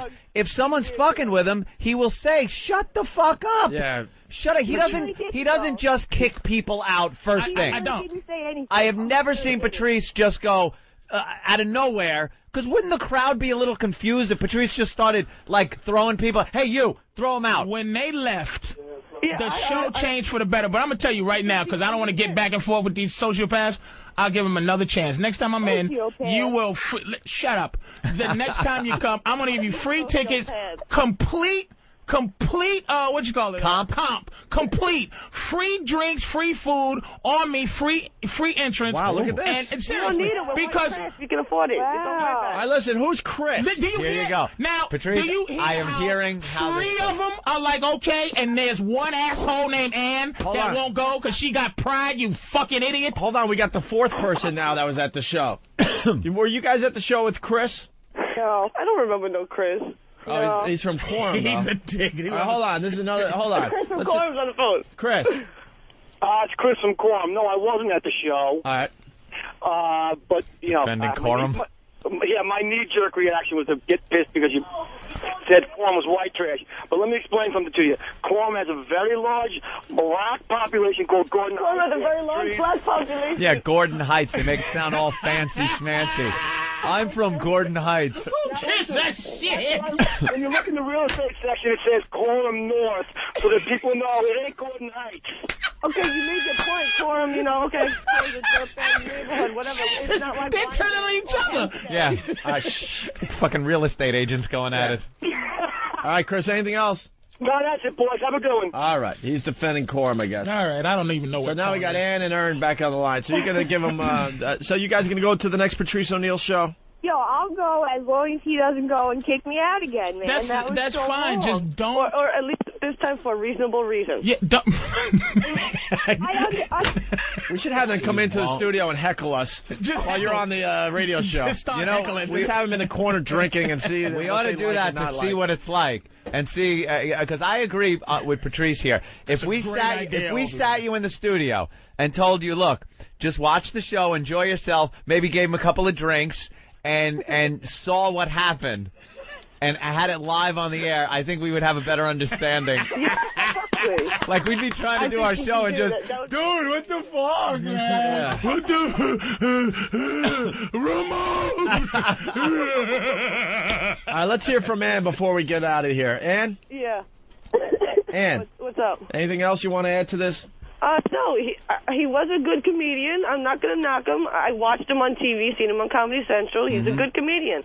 But that night, he just kicked us out, and we were obviously disruptive, apparently. Yeah. So, you know, whatever. Was the Eminem Coke guy? Make a second opinion, right? Is the you don't go to one doctor, right? You go to two. You need two opinions, right? Yeah. All right. We're the other doctors. Well, here's the Eminem guy, James. James? Yo. All right. Is that your girlfriend? That ain't my girlfriend. I'd like to give her something. I'm sure you would. She ain't bad. A little army girl, you know, she's fucking been stuck. Yeah, I ain't the only one that like to give her something. Good luck with that, pal. Oh, it's like that, no wonder. She did walk like a the middleweight champ. She did. Army chick, you She's know. like, oh, fuck you, nigga. And you like girls? Yes, I do. I love them. Yeah. I mean, you'd rather And be I with... ain't straight lesbian, so don't say nothing, Patrice. I do like males. You're a little both, whatever, huh? Yep, and I don't look butch or like a dyke, none of that. Well, tell Snatch and all you guys, listen, man, you had to go that night, but listen, next time, make sure it's easy to get in touch with the show. Anytime I'm in New York, you guys, I'll get in free, and we'll try to reestablish our relationship. All right? Yes, like we were all friends. All right. That sounds good. And your final words here. He's good. Go see him. He's fucking great. Yeah, but, I think we'll relax. patch things up. All right, there you go. There goes See? Ann. There goes Take it easy. And the bye. James. Yeah. Anything else? Yo, when Patrice is back out in the city, I will be there. Hey, That is guaranteed. Hey, James. What's up? Quickly, what town are you from? Yo, I live in the Heights, bro. Oh, okay. He's in the Heights. I'm the only white dude. He's with the brothers. Can I say one more thing? Yeah. I was on an hour and 10 minutes before I threw them out. I did 2 hours. All right. So these guys got a whole show. I did 2 shows that night. The first show when they threw them out, and then the show I had to do after They got kicked out when the red light came on. Yeah, pretty much. Holy, they were handing out checks. Yeah. So, James, you got a show out of it. Yeah. Definitely. All right, James. All right, yo, I'll see you guys at the Hard Rock on St. Patty's Day. All right. All right, James. Bring everybody. You guys bring the whole LI posse with you, bro. Snatch. I want Coram. I want Shirley. I want Mastic Beach. I want Bayshore. I want them all Bayshore representing. The White Trash Express to the Hard Rock Cafe a week from Friday. I want Patchogue. Coram in the house, bitch. That's right. All right, James. Thank you. Easy, bro. I kind of like that James guy. Yeah. All right. Aaron? You take a convoy down 347. Finally, you were the White one that Trash Highway. you were the one that wrote the hate email to Patrice O'Neill. I am. Anything else? Right. No, not really. I said what I had to say in my letter. I was pissed. It was the day after for being kicked out for no reason. All right. So that's it, man. I'll go back and see him. I'll give him another shot. You know, maybe this time I'll sit far away and maybe he won't hear my comments so much. Yeah, maybe you'll enjoy the but you don't fat piece of shit. Maybe I'll try not to drink so much before we go. Yeah, where's the asswipe playing next? And be honest, you were drinking on the train, right? Oh, yeah. Patrice is feeling good about his career these days. WebJunk 20's blowing up. Yeah. And he's Oh, that weekend brought me right back down to reality. Life stinks. Hey, planet. asswipe. What were you drinking? Beers, wine coolers? What was on the train? Heineken. Heineken's on the train. Yeah, kid. Wonderful. Jägermeister. A little Jaeger death. Were you walking between cars and throwing the bottles out on the tracks? Black golds for the boys and girls. All right, Aaron, you're all right. Oh, thanks, man. All It was right. good talking to you guys. Definitely. Thanks for sticking up for us, by the way. Opie and Anthony would never do this to us. That's so funny. They would never do that to their fans. It's like, oh my God. All right, Aaron. She just really tried to destroy my life. Good one, guys. All right. I can't tell you how many times I took, I never interrupted a comedy show and stuff, but I have been drinking like a motherfucker on the Huntington branch of the LI Railroad, just like this, with my fucking Long Island Loud friends, just drinking, going out to the big city to do something, and just being an asshole. You guys are ridiculously shy in public. It's nothing worse. You are the opposite of the fans. Like, remember Norton's roast? Yep. And you guys were there. It was like, it was off the radio for a little minute. Yeah. People still were, loving you. And it's like, hey, man, Opie and Anthony, you guys stood up with that fucking turtle in the shell thing. And how you and doing? the fans are like, fuck! And you're like, hi, everyone. It's me, Gregory. It's me, Anthony. Hi. It wasn't that we were shy. We were beat up pretty bad at that point. Oh, yeah, I forgot about that. Yeah, we were beat up pretty bad. But there was time y'all used to come out all the time. We were humbled. Yeah, we weren't feeling too good about ourselves during that time. We give a little wave, a little humbled. But those Long Island Railroad trips into the city to go see whatever the big band was. Going to see The Who tonight. Right. And then the ride home, you're so tired and drunk and hungover. Everyone's drunk at Penn Station because they're all going back to Long Island. So you're at waiting for the train track number to pop up, which they do 2 seconds before the train leaves. So it's just a bunch of drunk people hanging out in Penn Station waiting to get back to Long Island. Right. And then you hear the beer bottles rolling down, just rolling around the cars. They smell like vomit and beer. The cars. When the train stops at all the stations, it's like a wave of vomit and beer and piss washes forward, and then comes back when the train starts up again. You gotta lift your feet up. Now we got Dan. He's a black guy. He's sticking up for quorum. Dan, what's up? Nah, I'm not a black guy. I'm just letting you guys know I do building inspections in that area. Yeah. And let me tell you, that white trash town, the black people are the upper class. Everybody I go. You're saying the white people are lower class than the black people in the Heights. And Dan's very surprised at that would actually happen. Squeegee work. Huh? White guys are doing squeegee work on the side of the road. It's pretty hilarious. It's pretty hilarious. Hilarious. I love you guys. Hit the guy on Pal Talk. Thank you. All right, thank you, Dan. Let's go to Bobby in Jersey. Bobby. No, actually, I don't want to go to you. I'm sorry. Let's go to Chris on Long Island. The only reason, Bobby, we're trying to move on. Yeah, he was going to say that he was at Patrice O'Neill's show. I didn't mean to blow you off like that, Bobby. I meant to go to Chris. Chris. Yo, what's up? Hey. Yeah, I just want to talk about the LIRR going into concerts in Madison Square Garden. Yeah. Oh, man. How bad would it be with, like, a train load of Iron Maiden, Priest fans going into Madison Square Garden all at the same time? It all depended on who was playing. You're right. It was like one of the hard rock, heavy metal shows would just be like crazy. And then I remember once I had to take the train in with my girlfriend Helen, who was a big Jackson Brown fan. You went out with a girl named Helen? Helen, yeah. I know, please. How old are you? It was awful. And we went in to see Jackson Brown. And the crowd on that train, a little different than when you were going to see like The Who or something like that. It was just, it was a bunch of chicks and their boyfriends that didn't want to be there. Like, it was very quiet. You're giving these little fleeting glances at other guys and rolling the eyes and go, yeah, fucking Jackson Brown. I got stuck doing this, too. Suckered into this. I used to hate coming in to see the Islanders and the Rangers at the Garden, and you'd be on the train with just all Ranger fans in their jerseys. Yeah, there you go. That's another one. Shit, man. Going into the Ranger Islander games, man. Oof. That was really brutal. All right. Thank you, Chris. Yeah, take care. Yeah, why don't we move on? We got to take a break here. Patrice O'Neill just killing this morning for us. On the way, we got news teases, Anthony. Oh, new batch of news teases. Good. Also, we got to get to the John Montone thing. John Montone. We also have to do, the Trump stuff's pretty good, too. Yeah, Trump's lost his mind, or that's kind of a hot story. It's a very hot story. We'll get into that next. Wednesday. Get those WOW stickers on the cars and the trucks. There are ladies out there that will flash you if they see the WOW. Right. How's your website? You wound up getting PatriceO'Neill.com, right? Yeah, you guys convinced me to. Yeah, you got to get your name. Control my kind of smart. Got to get your name. Hey, by the way, what were we looking at? Oh, we held it up to Pal Talk, and the looks on some of the faces were horrific. Well, the National People were Enquirer. trying to figure out what the hell we were showing them. The National Enquirer, which used to be like a joke, and no one ever believed. Remember when no one believed what was in these papers? They were like Men in Black, the Men in Black. Yeah, Men in Black, the alien abduction, and it's like, this is where we get our news. Yeah. It's pretty accurate. Yeah.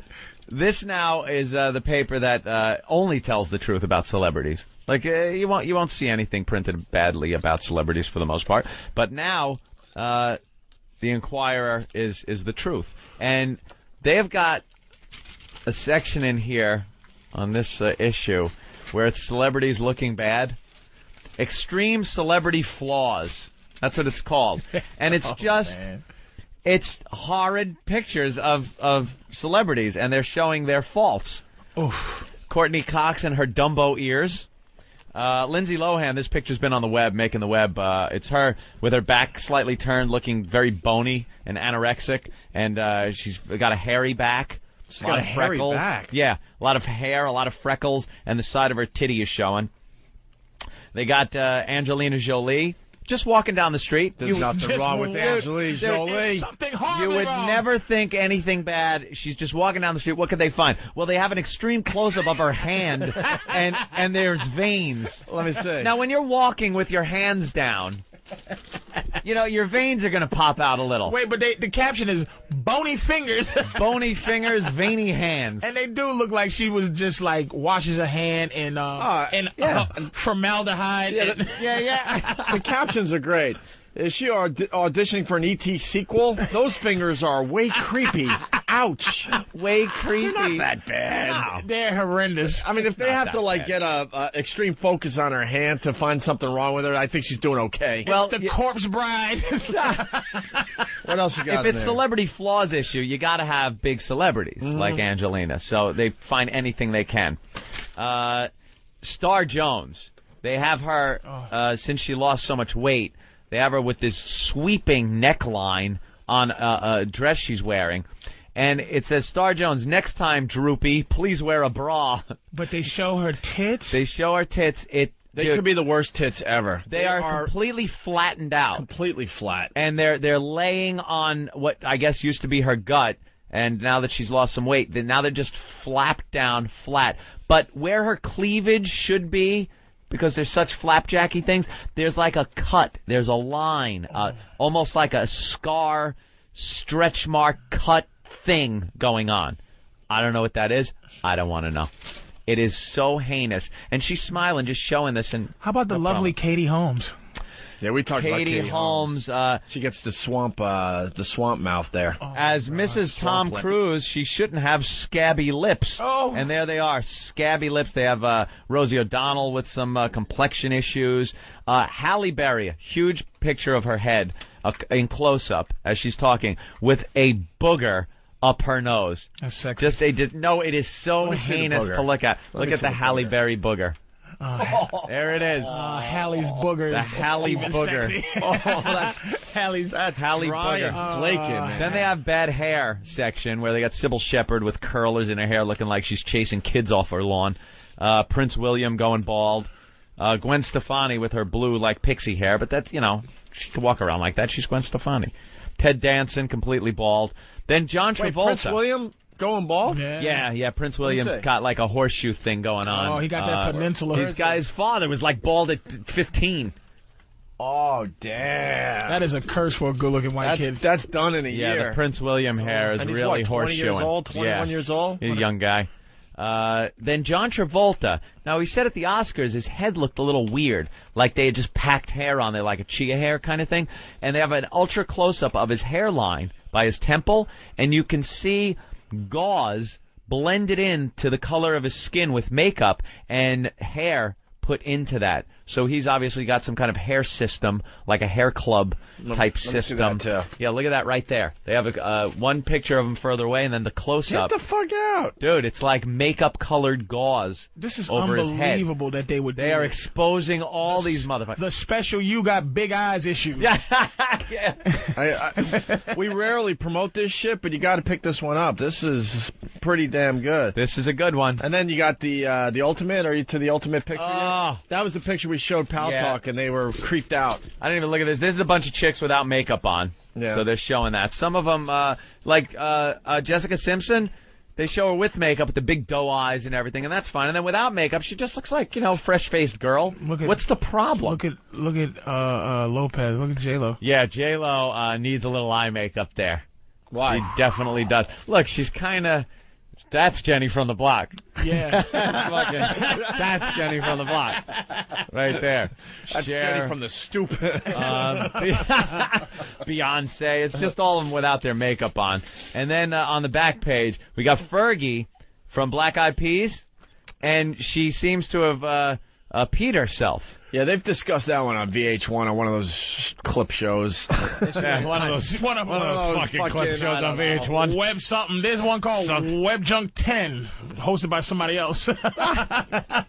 Yeah, she's it's like, pretty obvious that she pissed her pants. She peed herself. Probably had to take a leak in the middle of the show and was like, you know what? Who's going to notice? Sexy. John Stamos on the cell phone hawking a huge loogie out of his mouth. Oh, my God. They got a mid-loogie. It's amazing that these photographers are amazing. I thought he was eating spaghetti. Yeah, that's what it looks like. He's sucking up a big piece of pasta. The photographers aren't amazing. They are. No, because they just go to catch a guy. They're pretty much doing film with a camera. But that's artistic. They get 100 of those pictures and go, all right, well, I'll use this one. That's an artistic thing to catch catch a Louis that long. Come out of someone's face. They take 100 pictures within a second. Pink taking a piss. This is like, what happened to the Clark Gable days and, the old Betty Davis day? You never got pictures of them. I got a vomit behind the dumpster, and there's a photographer. It was always glamorous, like they treated him like royalty. A picture of Katharine Hepburn shitting in the alley. It was like they treated him like royalty. And here comes Clark Gable down the red carpet. Let's get a word from you. Clark, what do you feel about your new motion picture? Well, it's going to be great, and I think everyone should go out and see it. It wasn't him, like, fucking taking a leak outside the Grauman's Chinese Theater. Yeah, they left him alone back They left him alone. Now it's, John Stamos spitting. Here's Keanu Reeves vomiting outside the door of a car. Power vomiting. Just power booting outside of the door of his car. There's very good volume in that. Yeah, and then they finished off with Clint Eastwood. Oh, man.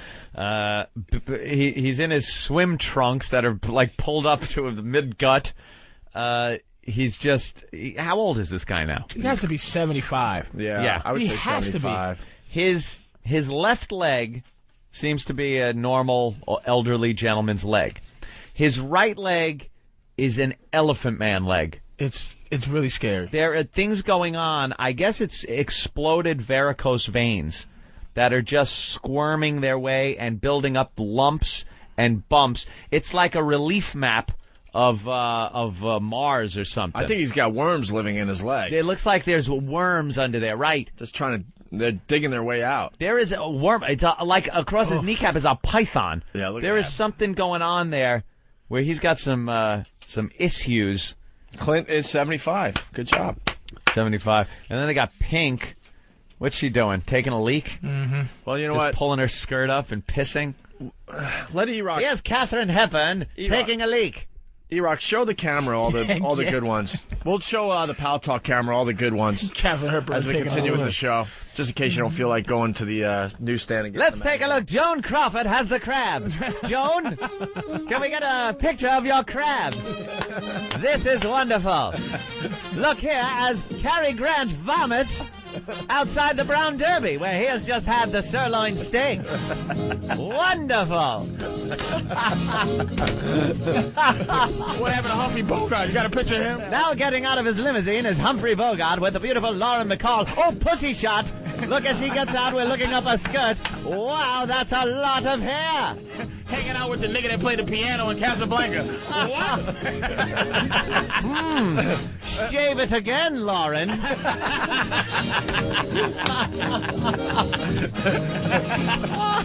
Well, someone must have hair plugs.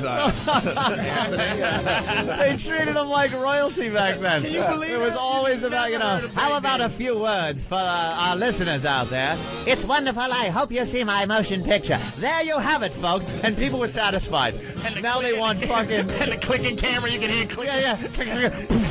Exploding flash bulbs. That's all they cared about. Lauren Bacall, look at her droopy tits. Let's get the camera down there.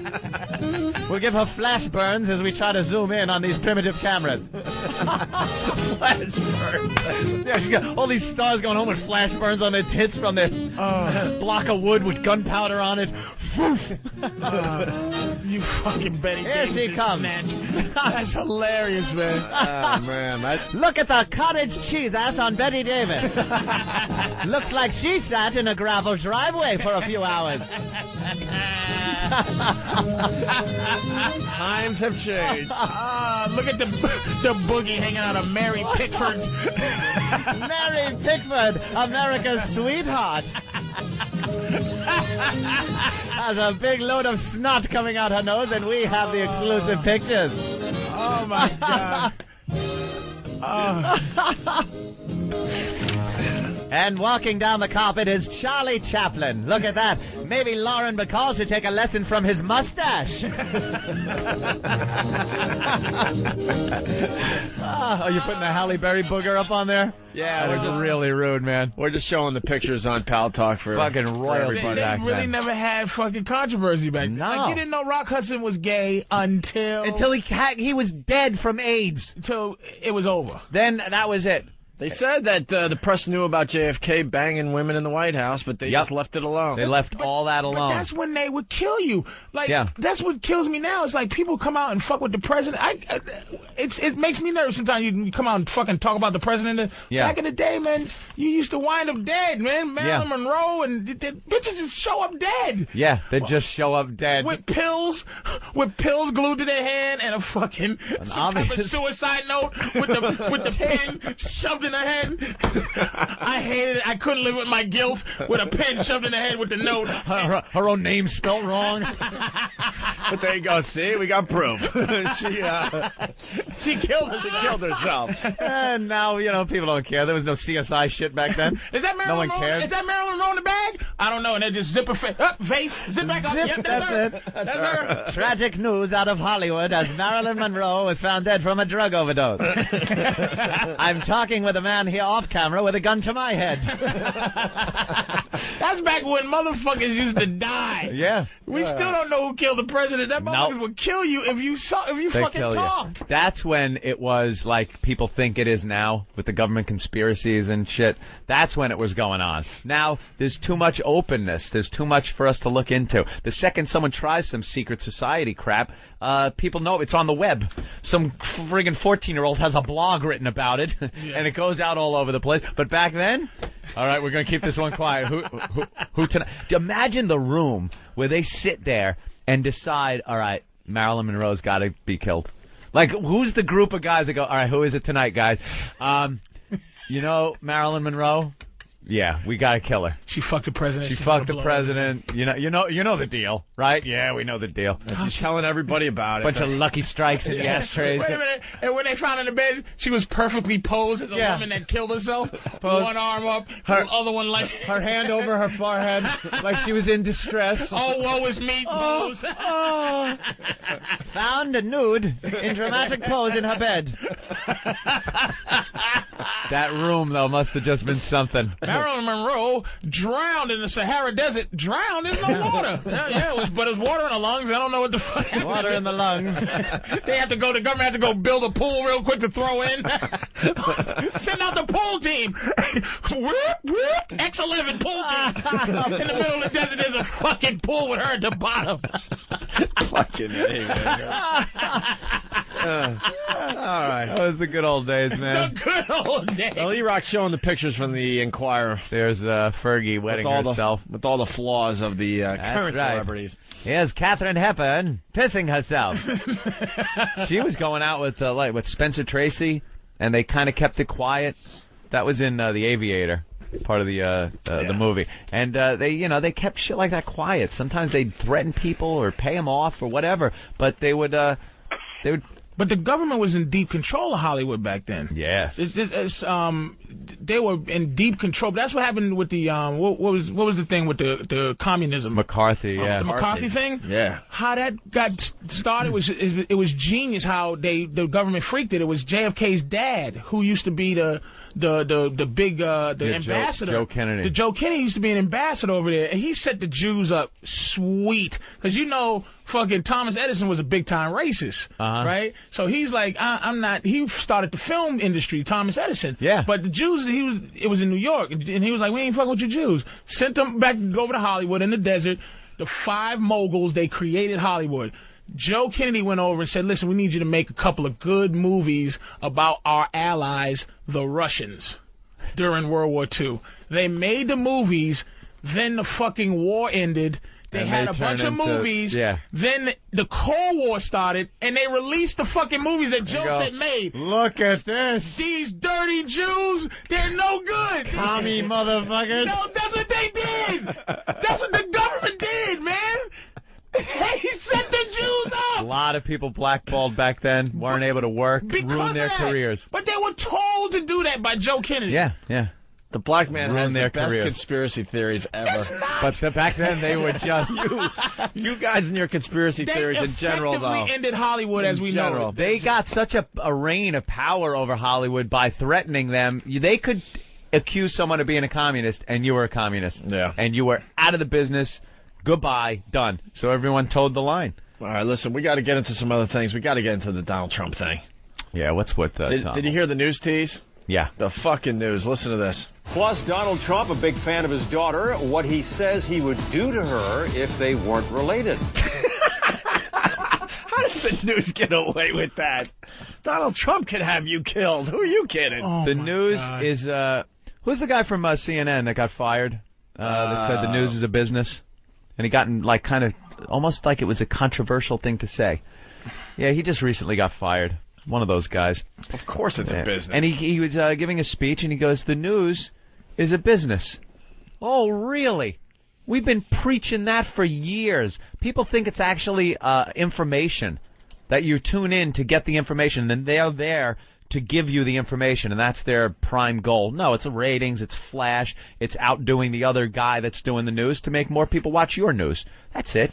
It's a business. So these teases, these things like that, where you hear Donald Trump, what does he want to do? It's to get you to tune in. How many times did you watch the news the other day that they teased that fucking poor garbage man son of a bitch that got flung out into the street and hit by a bus, and they cut it off right before something happened? He goes, this garbage man knocked into traffic. We'll show you what happened. And they show him get knocked back, fly into the street, and then they freeze it. It's like, what the... It's America's Funniest Home Videos now, the news. Who was filming that, by the way? I don't know. Where did they get the filming? I have no idea. Somebody who just happened to be filming. You're always being filmed. Put it this way. You're always on camera. Look, hi. Hi. Do something right now. Walk out on the street. You're on camera. Well, listen to the news tease again. Plus, Donald Trump, a big fan of his daughter, what he says he would do to her if they weren't related. Fuck her in the ass. Uh-oh. Eat that snatch. Make her suck his cock. He said he would shave her pussy for her if it wasn't his daughter. Here comes the beautiful Ivanka. He wants to know if her pussy smells like his money after this. The sad part is you're not too far from the truth. It smells like a dollar bill, Donald said about his daughter's twat. Her freshly minted twat. That is so fucked up for him to do that, man. Yeah, but he admitted some crazy things, so they're not too far off on this one. Oh, okay, if she weren't my daughter, perhaps I'd be dating her. Donald Trump made those comments during a talk show interview promoting his daughter's first appearance on she's The a model. Apprentice. It all started when the Donald was asked how he would react if Ivanka, who's 24 years old, posed in Playboy. Trump replied, I don't think Ivanka would do that, although she does have a very nice figure. Then he added, if she weren't his daughter, he'd date her. After the show, Trump said he was only joking. Joking. Stop. Well, let's say he wasn't joking. Yeah. Okay. Is that horrifying what he said? Don't get me wrong. I'm saying to see that your daughter's hot, see that she's a good-looking girl, that's a little and fucked she's up. grown, would you go, wow, does that mean he's yakking off to his fucking daughter? I don't know. I think it's a great sense of humor. We use shit like that all the time on this show. I know that. And I think it's very accurate. She's attractive, she's young, she's a model. If it wasn't his daughter, he probably would date her and marry her, and because that's what he does. He takes young, attractive models and has sex with them, and eventually marries them. So if she falls into that category, he takes them, it is a little twisted. He gets them young and damages them up pretty good, and then gets rid bangs of them and up gets the new one. like fucking Rod Stewart. Rod Stewart, he'll grab these young models, put a heavy city miles on them, and then kick them out and trade them in. He leases chicks. He leases them. It's a lease, and he's got to pay for damages. It goes for the trade-in. That guy, he's the guy that brings the lease back all beat up and scratched, and they can't sell it. All right, well, The View was talking about this fine story and this fine comment. Of course they were. Easy, Where are you going? Patrice O'Neal's pissing. So, Donald, all right, I'm afraid to ask this question, but what would you do, Playboy put Ivanka on the cover of the... All right, so now we get to see if he was kidding or not. So I didn't know this happened on The View. I thought they were just discussing the story. Yeah. So they were they had Donald Trump on. Of the magazine, and she had not... This is going to be an interesting answer. He doesn't even want you to have a drink. I know it. So. It would be really disappointing.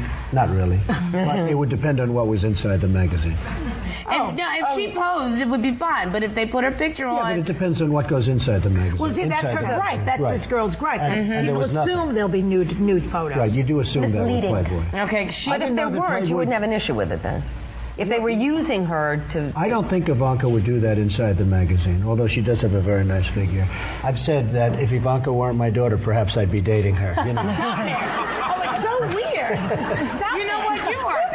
Yeah. Well, you know for saying outrageous things, Mr. Trump. Who are you, Woody Allen? This is such a non-story. Making a joke. And the news picked up on this and made it more serious than it really was. Take it out of context, you print it. He's just fucking around. He's having fun. And then the news reports it as, oh my God. He wants to sleep with his daughter. Look out. Comes the Donald. A non-story that the news blows up. That's a perfect They do example. it all the time. I'm glad we talked about it first and then played the clip. Yeah, because definitely. out of context, when you read something, sure, we've done this before. We've read quotes, things we've said. Right. And you read it and go, oh, that doesn't look good in writing. No, it doesn't. But at in all. the context of the show and us laughing and joking, of course, it makes perfect sense. That is exactly what that was. He's on The View. He's having fun. He's mixing it up with the girls. And he throws out one of these outrageous, kind of funny comments. That's all Did it that shut was. the show down? Did they all go, ooh, Donald? They were like, oh, that's sick. It's a non-story. And he's like, is that terrible? Is that... And then they have to make a Woody Allen joke. It's like, you know. Can't come up with a pedophile from this century? Oh, Come on now. Donald. Let's go to Momo. Momo. Hey, good morning, gentlemen. Good morning. Hey, two things. First of all, yesterday you guys were talking about how screwed up it was that Dana Reeve died. I want some of that water, bro. Not yours, Right? but... Yeah. Oh, sorry, go ahead. But anyway, and you guys were all castigating God for doing something screwy. And you were... No, we played it both ways yesterday, the Dana Reeve thing. No, I heard. Who blasted but one? I just wanted to play devil's advocate with you. If you don't think there's a God... Patrice, you motherfucker. Oh, my God. Patrice O'Neal just fucking farted. Wow. Holy People shit. are leaving the studio. Hold on. It's an alert. It's an alert. Oh, my God. Oh, my God. Holy shit. Air traffic chaos after glitch. What? Oh, my God. That's the worst. Oh, my God. What the fuck just happened? This is the worst ever. I have never Clay Aiken is does anybody? Holy shit, this makes me want Jimmy Norton back. Like, his farts aren't nearly this bad. What the fuck did you eat? What did you eat? I had... What did you eat? What are you talking about? Oh, my God. What is going on? Hey, man, these, you know, I'm telling you something. These news alerts, God. these fucking news alerts, man, it's not right. I do. I wish they had pal smell. It ain't right what these fucking news alerts Dude, do. my eyes are tearing. Fucking talking about Donald Trump. Shit. Wow, I smelt a little bit of it, and then the whole cloud, the whole green cloud came down over my head. I was praying that didn't happen. Did you try to sneak it out? Oh, it was a bubbly one. Was it a one? A bubbly. At least it dispersed. It wasn't a You rough. ever have one where you actually feel your underwear expanding because it's all air? You get a little lighter. It's like a hot air balloon in your pants. I was hoping that just hit me. I didn't realize that was so easy. Wow. You went for that would have been one if you were alone. Very enjoyable. You went for the one cheek sneak, didn't I need to drink some chloroform. The Clorox. Drink Clorox. Nigga, don't drink. No, all right, not listen. the plant shit, nigga. The bleach. Drink bleach, motherfucker. Let's get back to Momo. Momo. Yes, sir. Go ahead. Yes. Where were we? Well, I was talking about the whole God issue. Yeah. And I wish Jimmy was there because he... Well, just in case, you know, because people only catch parts of the show every day. Dana Reeve, she died, and it's just like, what? You question the fairness of life. Yeah, like she took care of her husband, Christopher Reeve, paralyzed for over a decade. Hold on, Momo. This is called the setup. And then Jesus. she Listen long winds enough. up getting lung cancer and dying shortly after her husband dies. You would think, after being a saint like that and sticking with him and taking care of him, that after he dies, she would be able to then move on a bit with her life. You would think if there was a God, he would throw her a bone like, you know what? Yeah. I'm going to give you a pass for a while. I'm going to give you a few years on that earth to maybe Sometimes enjoy when yourself. God throws a bone, like whole civilizations get wiped out. So go ahead anyway. That's pretty much it, and you would think she would be given the ultimate reward for the second half of her life, But what is she given? Lung cancer and about 6 months to live. And doesn't smoke. That's it. And doesn't smoke. Doesn't smoke. Yeah. But you know what? Okay, you can look at it the other way. I don't know, if you touch it, but at least he went first. Because it's like if she went, wow. It was like he was just what he was by himself with no one but his Burden on son. the kids. You know what I'm saying? So Those poor kids. Jesus Christ. And then I want to thank CNN for bringing it home for everybody. It's 5 in the morning. I throw CNN on, and this is what I hear, like dramatic music. Lung cancer, the silent killer. Oh, there you go. You don't even have to smoke to get lung cancer. Non-smoker. It's the silent killer. That's what they're going to be big saying. graphic and ominous music. To 20% of people that get lung cancer are non-smokers. Yeah, thanks for reminding us that we can die from that 20%. too. CNN, thank you. A lot of it is could be other things you breathe in. But then we took the other angle on the whole thing. She was supporting the stem cell, and maybe God's saying, leave the stem cells alone. Why? Not too hip on the stem cells. That's what the religious right says. A lot of the religious right. They say God doesn't like stem cells. That's right. I have no idea why. Leave the stem cells alone. That's what a lot of the good old. I love religious the stem right. cells. I think the stem cells is right. I mean, anything we do is it's God put it here. It's like if you think God it's a resource. is the omnipotent, you don't think he knows that it possibly could have been stem cell research? Yeah, he didn't figure that. These people figured it out. They weren't supposed to ever figure that one out. Motherfuckers tapped into a part of their brain I did not open when I was opening this motherfucker. I didn't give them the cheat code to their own brain. Yeah, cheat codes. Motherfuckers. Yeah, it's like we figured out some cheat codes off of God. Oh, shit. These niggas figured out gravity? We got to get rid of them. That's a back door. What a brilliant way to look at it, Patrice. Cheat codes. You are such pompous asses. God knows Humans if there is a God. Asses. If there is a God, he knows everything we're going to do, everything we were supposed to do. That's pretty much the way they spelt it out for us. We have our free will, but he's got to know what we're up to. Yeah, he knows we will be arguing about him. He knows everything about that's why I think God is not sitting around waiting for people to dance, disco dances for him, putting money in a bowl and go, Lordy, Lord, and the Jesus and the boo-boo. He just made Earth, and we're gonna demise at our own fucking time. Whatever. He's busy doing what he did. It's science. Science is science. You know what? We're unfolding it. Imagine how pompous we are to think that we're not just some project, some godly project, if there is this God. Like, think of something you did in second grade, a project you put together.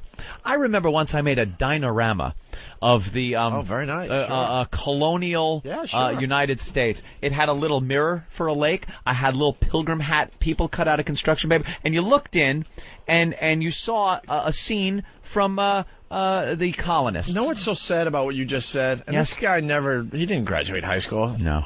You didn't graduate high school? He didn't need to graduate high school. That's why you're ultra, extra smart now, compensating for I gotta compensate for where I fucked super up. genius. Anthony, I made the same thing growing up, and I just called it like a pilgrim village. Yeah. What'd you call it? It's a dinorama. Dinorama, you asshole. Did you know that? Fucks no. Thank you. Because when he comes up with this shit, it's always Jimmy and I looking at each other like, what the hell? It's a stupid village thing. You know how you were saying every time you find something out, you want to just share it with somebody? Like, any knowledge you get, you be like, hey, no matter when, you're trying to look for a way to talk about it. Yeah. And it's like, I just found out what gravity is. It just hit me with the concept of gravity, what it is. Space is not fucking empty. Space is an actual tangible thing. Right. And the reason we revolve around the sun is because the sun is pressing down in the middle of that fucking matter. That space. That the sun's pushing down, so it's like if 4 people are holding a blanket on either side, and you put a bowling ball in the middle, right? Yeah.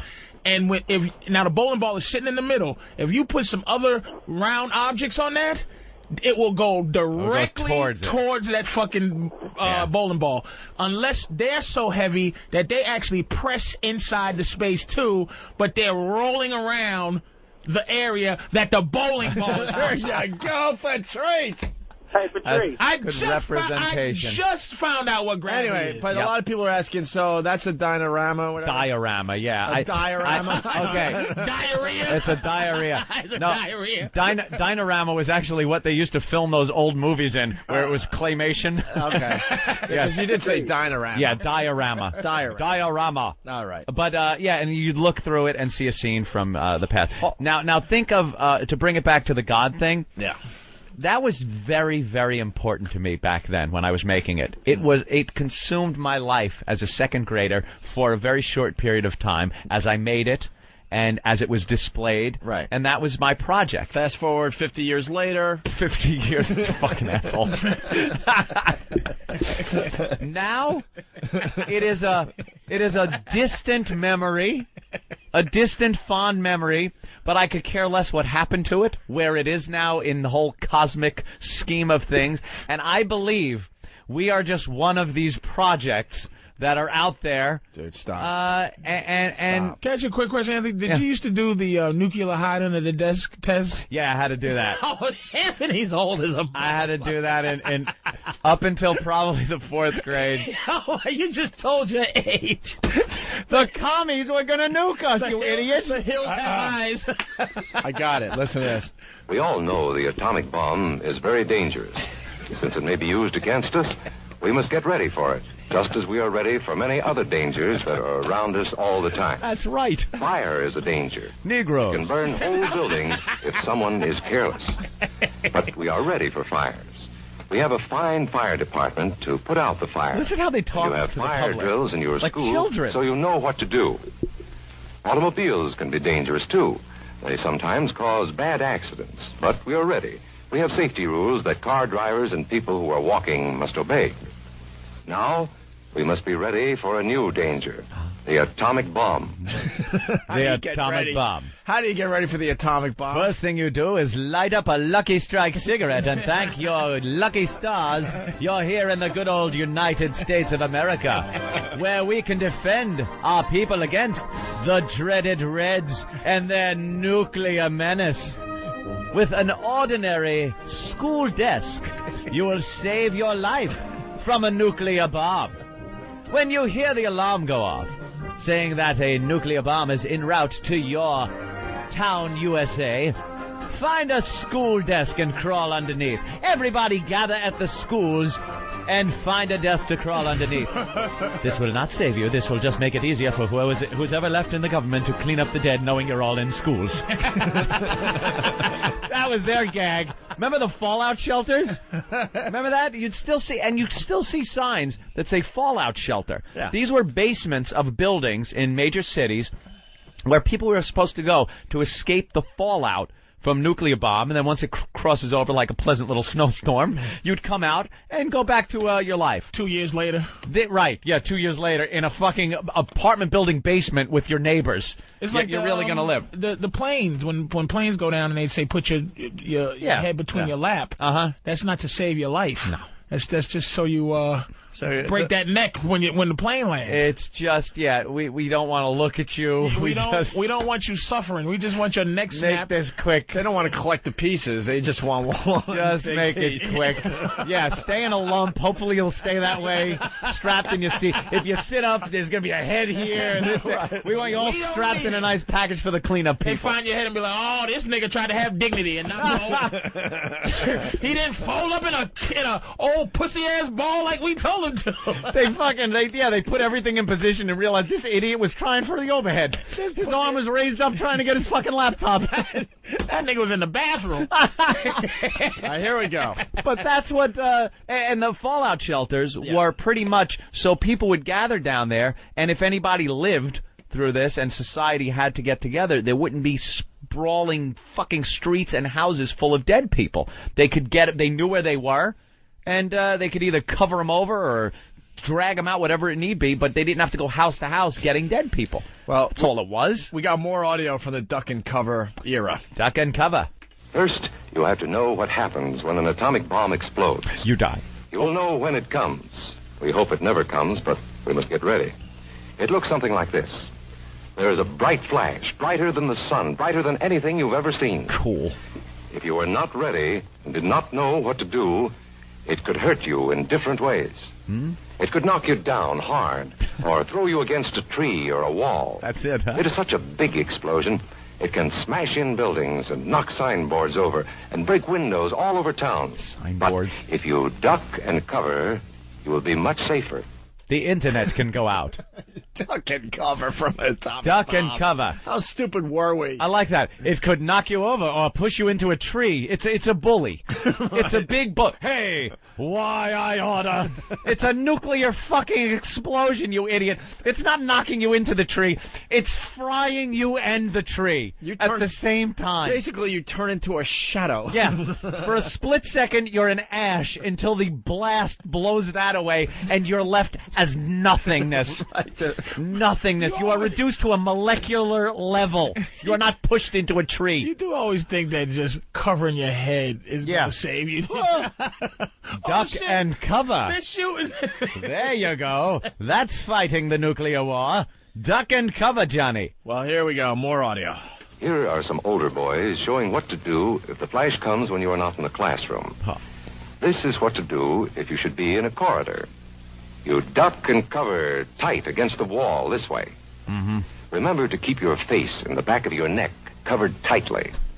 Try to fall away from windows or doors with glass in them. Then, if the glass breaks and flies through the air, it won't cut you. You might be eating your lunch when the flash comes. Duck and cover under the table. Hold up your drumstick. It'll cook. If the explosion makes anything in the room fall down, it can't fall on you. All right. This guy makes it sound like nothing, really. Well, if you duck and cover, everything will blow up around you.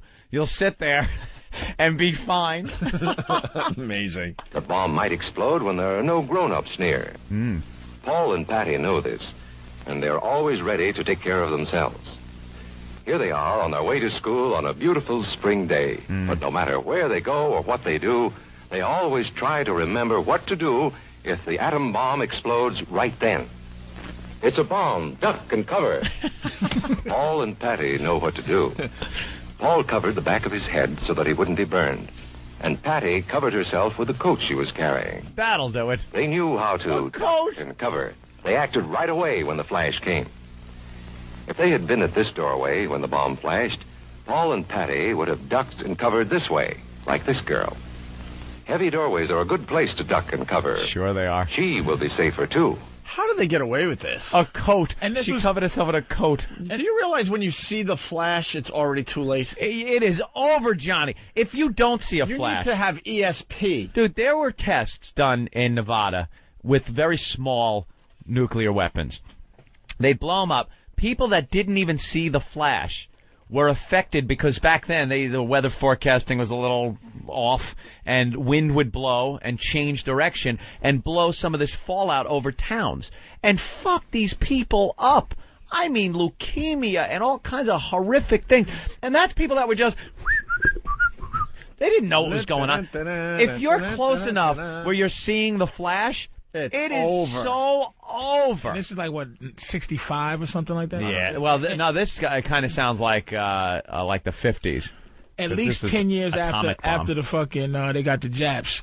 And it's like, so they got film of the Japs. They knew what happened. Ducking in Nagasaki, and then afterwards, oh, good thing I ducked. brushing ash off them. Ducking the cover. Those motherfuckers got eyeballs growing. The grandkids got eyeballs growing in the back of their neck right now. Right. Voss is outside the studio. All right, we got another clip here. Here's Tony going to his Cub Scout meeting. Yeah. Tony knows the bomb can explode any time of the year, day or night. He is ready for it. Duck and cover. Attaboy, Tony. That flash means act fast. Yep. Tony knows that it helps to get to any kind of cover. This wall was close by, so that's where he ducked and covered. Tony knew what to do. Notice how he keeps from moving or from getting up and running? He stays down until he is sure the danger is over. Till the military comes and shoots him. The man helping Tony is a civil defense worker. Gets him out of his misery. His job is to help protect us when there is danger of the atomic bomb. Codger. We must obey the civil defense worker. And to the men in the suits from the movie Blob. Yeah. The white suits with... Yeah, till they show up. This was just some more of that false security crap. Yeah, this was absolutely false security, trying to make people think that if the Russians launched, we'd be okay. It's all right. Have faith in your government. They would have never reached, though. Everything's fine. Yeah, they had the bombers, though. They had the planes. There was no way. The closest thing we ever claimed to that, and that would have been dangerous, would have been that Cuban crisis. Well, that was pretty bad. In the 50s, though, let me tell you something. In the 50s, the Russians had some big fucking bombers, and something would have gotten here. Fly over the North Pole, drop their bombs. Not even.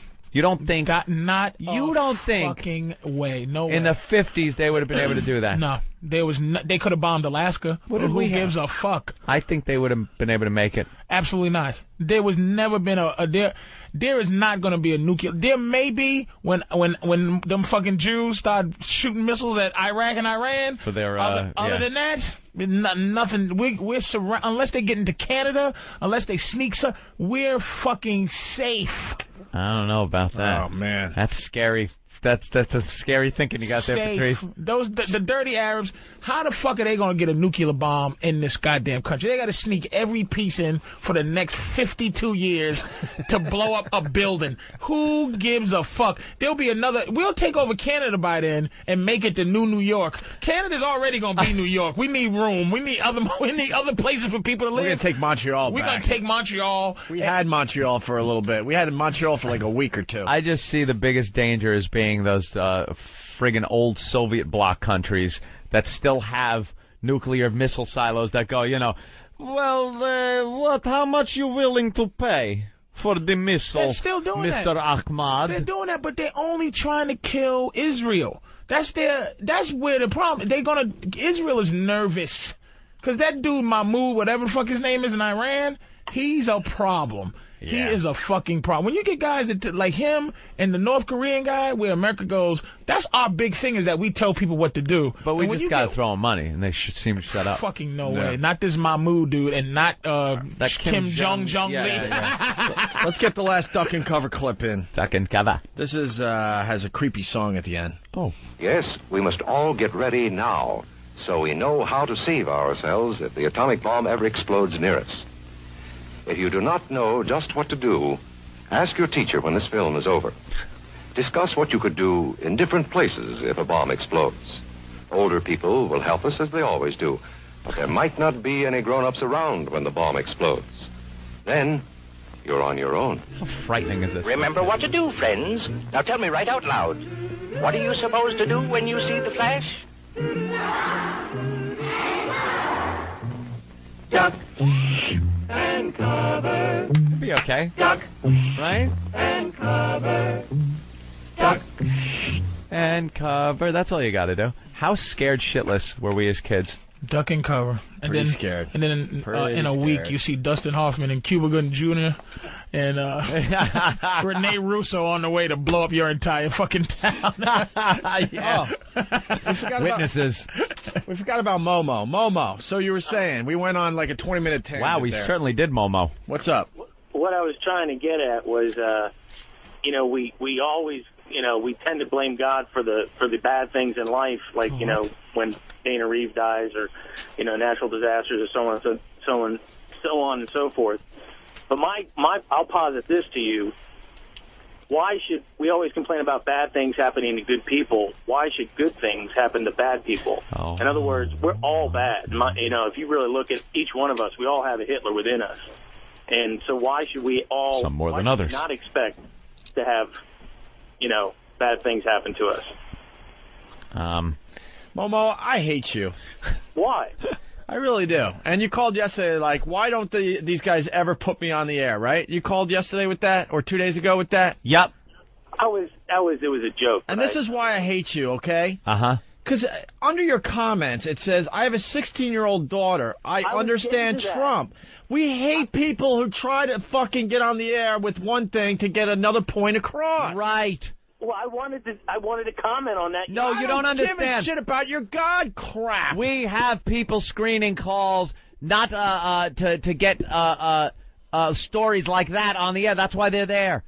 They see, I have a 16-year-old daughter, I understand Trump. And then the screener goes, oh, that's the subject they're talking about. That's what they want to hear. It's kind of a good subject. Well, put you through. And then you bypass the whole thing by blurting out your theory on bad things, good people, good things, bad people. No one gives a flying fuck. Momo, even if you made a good point, I really don't like you. You know what I'm going to do? I'm replacing the M in the first word of your name to an H. You are now homo.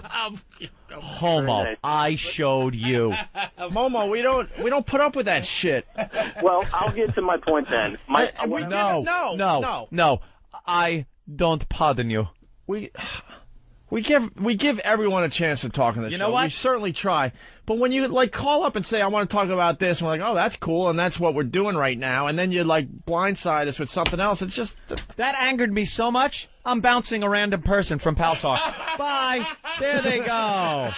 And he's gone. Just any old motherfucker. You had to pay. Someone had to pay. Wait a minute, but see what you just did? Yeah. Now, this guy, Momo, helped you understand what you just did. Yeah. That person might have been good.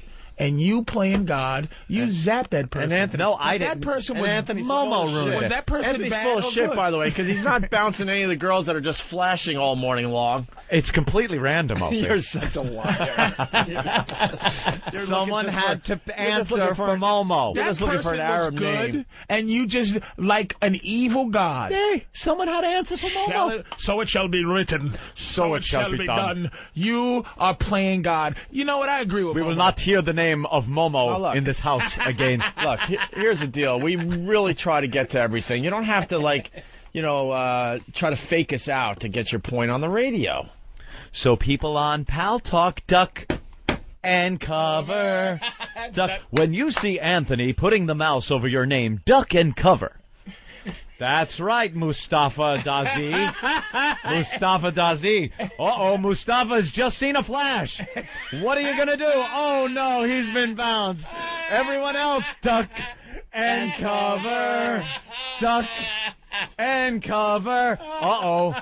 What are we going to do? Who's next? Look at your screen, people. Look at your screen. Is it going to freeze up? Hey, is your screen all of a sudden going to freeze up around the light? Oh, no, he just took a hit. Oh, no, duck and cover. Oh, no. People are just getting bounced from Pal Talk. You're twisted, man. When you see someone next to you get bounced, duck and cover. Oh, shit. All right, listen, why don't we take a break? We got Rich Voss here. I just bounced 3 people. Oh, my God. 3 innocent they can't souls. Get in for 24 hours. Bye. We got Rich Voss here, and we got Adrienne Frost here. She has a book called I Hate Other People's Kids. Oh, right. Well, that's something I could get behind. This could be really, really good. I hate children. And more with Patrice O'Neill as well. Of course. Are we back now? Yes, that's better. We had technical difficulties. Little equipment problem. I got an instant headache, by the way. I think I blew an eardrum. I'm not even kidding. After the U2 show at the Garden, my left ear is really fucked up. I got to go see a specialist. And what was that? I don't even know if they heard it in Radioland. The instant replay, the little sound effect machine that we got over here. You know. No, don't do it, please. Just making sounds. It's fine now. Oh, okay. It had to be rebooted because something happened where it was taking everything we were saying and wrapping it around and feeding it back, and that's what you heard was feedback. It was beyond feedback. Oh my God! It was one of the worst sounds I've ever heard in the headphones. Screechy thing. And Opie poured hot coffee in Voss's face. Yeah, it was pretty much. That was some shit. I never seen nothing like that. He got up and punched Voss. I took my and threw hot coffee in fucking Voss's face. What's wrong with you? I took the headphones off and threw them at Voss by accident because I just had to get the headphones off my ears. That was the worst noise I've ever heard. Well, the feedback, I would blame it on the Jews. You know, I mean, you control the media, so we got to control the feedback. And we were going to talk about that Patrice O'Neill promo. He's doing his relationship show. This Saturday from 8 to 10 p.m. on this channel, Eastern Time. And intern Bill came up with a very, very racist, stereotypical. I love that. I love how I sound like. It's horrible. What the fucking mean? It was like some kind of in living color character. Jesus. Yeah. Patrice was just rolling his eyes, and he was really pissed off. It just makes me sound like, man, I am Dr. Baby. What was that about? But intern Bill thought it was funny, and we were going to talk about it. Should we get Bill in here real fast? Intern Bill let you make smell things? Yeah. Bill has it all together. Hi. He's doing promo. Brother Weeze says hello. Hello to Brother Weeze. Yeah, love the Weeze. My mentor. Here's intern Bill real fast before we what were you thinking? Explain who you are. Basically, that promo was made to sound nothing like Patrice, and I actually wrote it as a white, nervous person. But once I found the person who voiced it, I said do a Patrice impression, and the person who voiced it had the least similar voice to yours. I said, that's so inaccurate, I'm going to use you to do the voice. And it probably just came off that way as racist, but... Came off? It should be the Patrice and Rochester show. I like Bill, the reluctant racist, like the autistic racist. Everybody's niggas and spicks. I don't know. Who voiced that? Eastside Dave. Oh, Eastside Dave. Right. But there you go. We didn't get what we wanted out of that, so we'll stop running that thing. You're welcome. We were looking for a good promo if you're going to buy pancake syrup. Jesus. I heard the feedback, Opie, before you, and I ducked and covered, so I ended up fine. So you all right? Yeah, you got hit with the blast. You weren't listening. Hey, could someone tape 10 weeks to Better Sex? That's got to just be a blast to listen to. That's how long it takes? 10 weeks to Better Sex. Really? All right, let's say hi to Adrian Frost. Good morning. Sorry. Hi. It's all good. We had a little problem there. I think everything's okay. Yeah, a couple of glitches, as they call it. You wrote a book business. that's right down Anthony's alley, as they say. I hate other people's kids. There we go. I read some excerpts, and I couldn't agree more. Mm-hmm. I can't stand other people's children. They are inconveniences to me and my good time, my nights out, my times flying on an airplane, in movie theaters. Any situation when I leave the house, someone's child can completely screw it up for me. Shopping. On the subway. Subway. Doesn't matter where it is. Restaurant. Yeah. And it's not even so much that it's happening, because I can even, through my anger, understand that. It is the complete lack of understanding on the part of the parent to remedy this problem, because they think their little angel is everyone's little bundle of joy. But after a certain point, kids are also completely responsible for their behavior. After, I think, around the age of 4, it's like Pavlov's dogs. They know what they're doing. Yeah. They know how to get what they want. At 5, they have to be responsible. I mean, to what Come extent on. do they get have to a be job and start contributing? They can send a canary down in the mines now to see if it's safe. Yeah. And after that, just take a horde of them. Let them go down in there. We need to bring back the child kids? workforce, I think, in this country. I mean, it's doing great in other countries. Sew. Oh, they can make shoes, dresses. I like the way you think. Mining for diamonds. Put them to work. And then they'll be so goddamn tired at night that we can go out and they're asleep. I was going to ask. Love you, Andrew. I was going to ask what age, because sometimes, as adults we have this guilt thing, but there have been kids where I don't look at the parents, I go, this kid is a fucking asshole. Like the kid himself. You don't like him as a person because they're not being cute. They know that they're being dicks. Yep. They're aware of they are being inherently evil. Then they grow up to have a relationship show on Saturdays. Last night on stage at Caroline's, this couple is just so awkward. I said to them, they were married. I go, look at you two are awful. You're perfect together.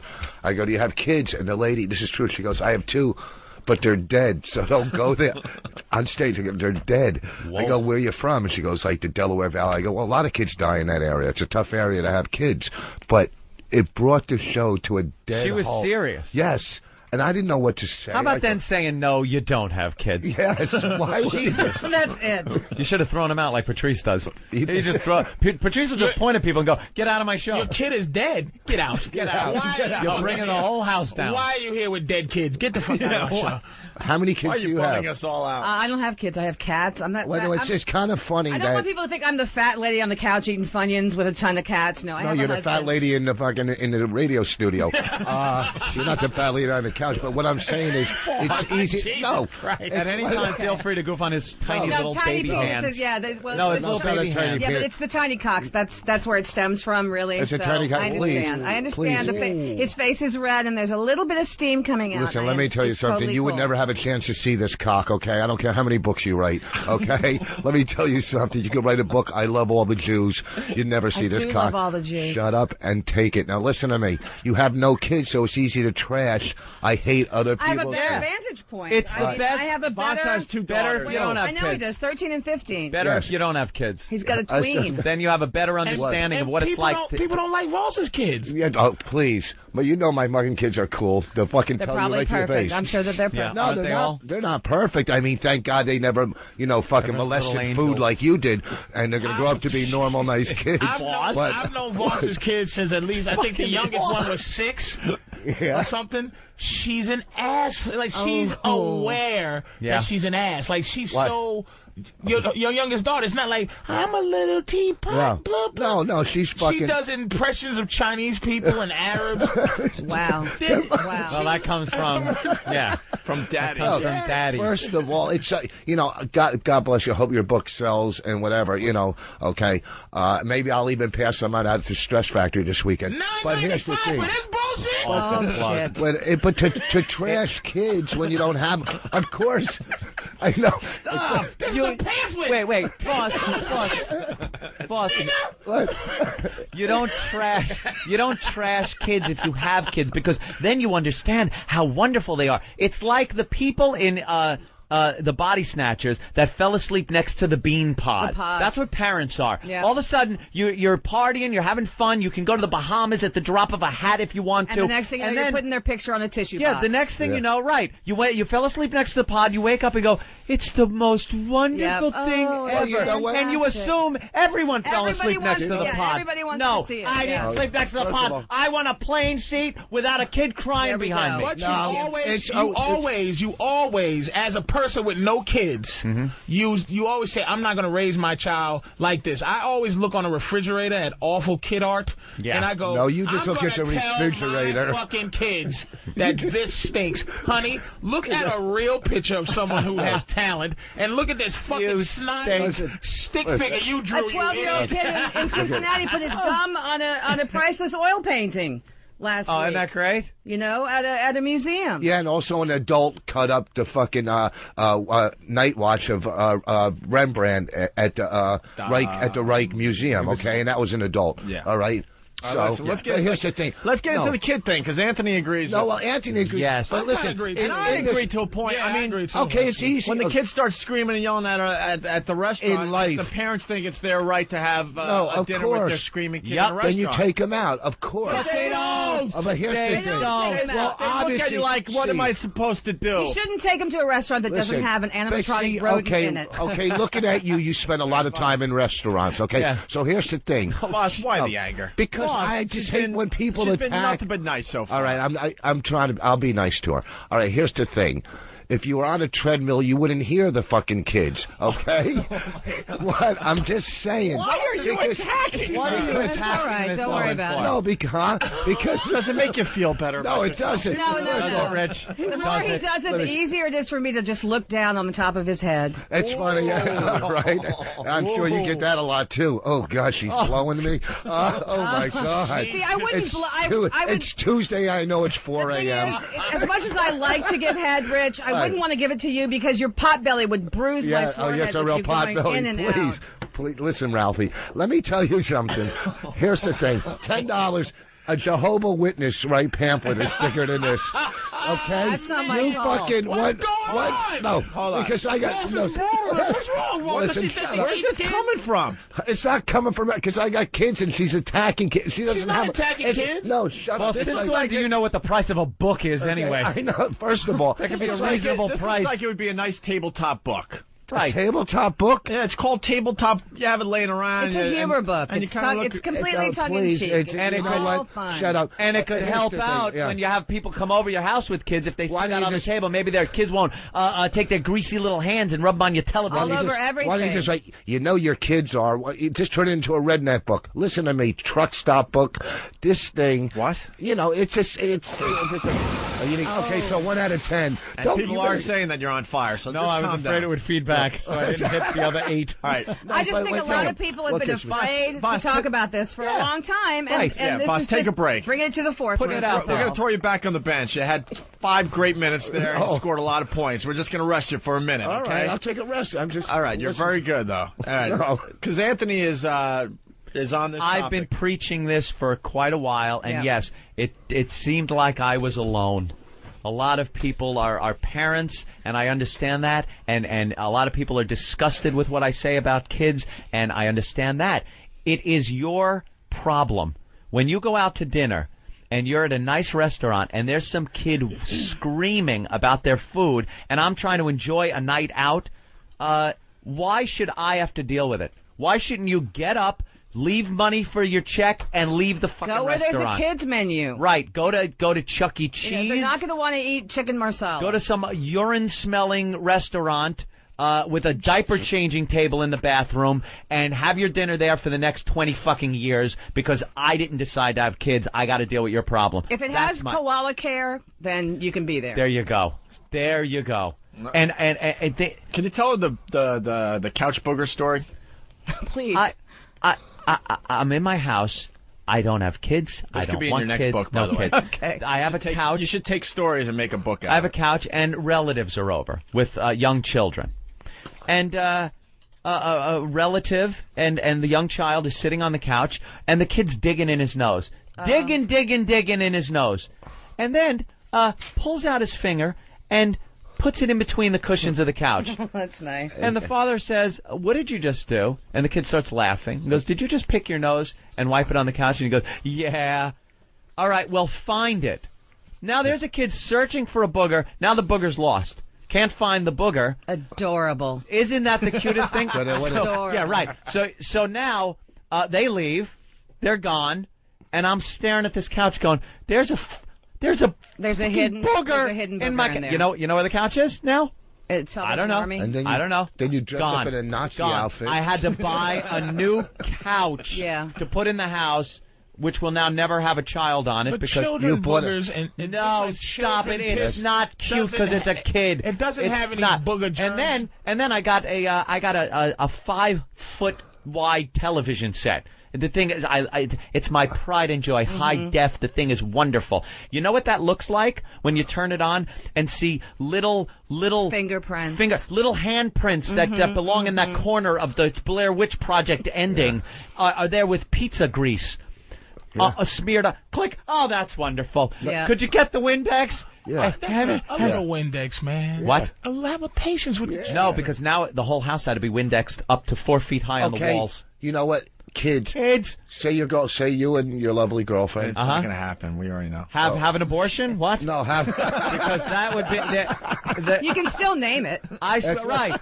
I swear to God, You can't if keep she- it this world. If she was late, Was that 5 minutes? if she was late, she would have I'm an just abortion. checking. Oh, Well, I'm late with my period. Let's just get an abortion just in case. Just in case, life, yeah. Just in case. you can't. Scrape it. Let's just kill the blood. It's just straight Drano eggs. has I'm that supposed to get new my thing period that at you just 2 pop it right p.m. in. and it's 3 p.m. There you Let's go. go to the clinic, just in case. Go through the drive-through. In this world, you only got what you leave behind. What? And your legacy. Yeah. When you Right. leave your kid, yeah. What You know else do something? you got? You the know what? internet will have clips of me ad nauseum Thank for you. years to come. They No. could download me doing Reagan. your They sperm could was download rarely the involved in wonderful. that. Are you saying? Are you I like to saying leave a you? legacy too, along with an pharmacy. Rich, you ain't that fucking important No. that you need another boss. Okay. Are you saying you won't have kids? And by the way, Or- you have no boys, so All the right. boss name is dead. All right. Just How do you feel comment about that? You don't know what's happening in the next month. Oh, or what's two. happening? Bonnie fucking somebody that's fertile? She can keep her name. His daughters can keep his name if they want to. Now you'll never have kids. No. because you're not getting fucked, or just that you just won't have She said them? she was married. I'm just not gonna. That doesn't mean I'm getting Happily fucked. married? But, Oh. I mean, I'm not saying. Let's go there now. Hey, I was married and I got fucked. Every 4 months I write a check. No, just not gonna have them. Really? Why, you think you don't want to lose your shape? No, I have birthing hips. get off of it. I definitely have the birthing hips. I'll say that. He cannot get off of it. Why? But You gotta lose it. no, I'm just choosing not to. I'll tell you. I choose not because you to. balloon up.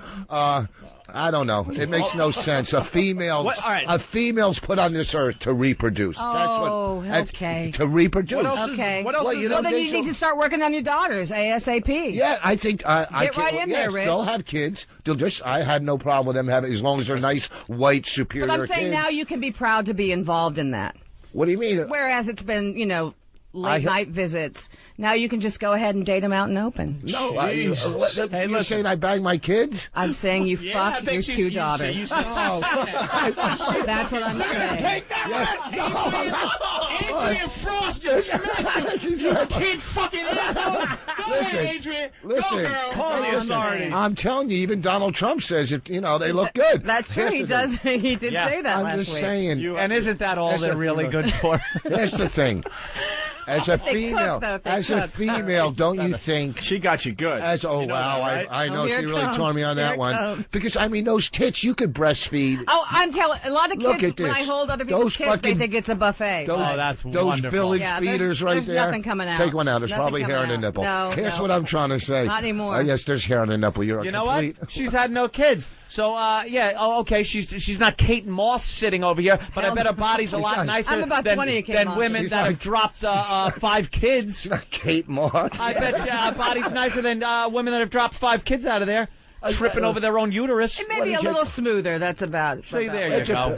I'm not trashing how she looks. I'm just I'm being, a beautiful woman. She said, "Yeah, you." Oh, there we go with the self-esteem. Oh, here we go. I'm big and beautiful. Here's the big one. Absolutely. Well, you're a step away from being a transvestite. I'm just just fucking pick beautiful. A roll or pick a roll. Shut up. You're a 2 on Wednesday. Here's what I'm saying. Jesus, Rick. It's shut all up. good. I'm It's not all trying good. to trash you. I like you. I know. Here's the thing. A woman's job in life is to reproduce. Okay. Okay? So if he won't bang you or whatever, when he jerks off on your chest, scrape it off, shove it in, and get a kid. Because we do a lot of tit fucking. I have to admit to that. Well, look, I they have are to admit kinda to nice that. tits. So thank you.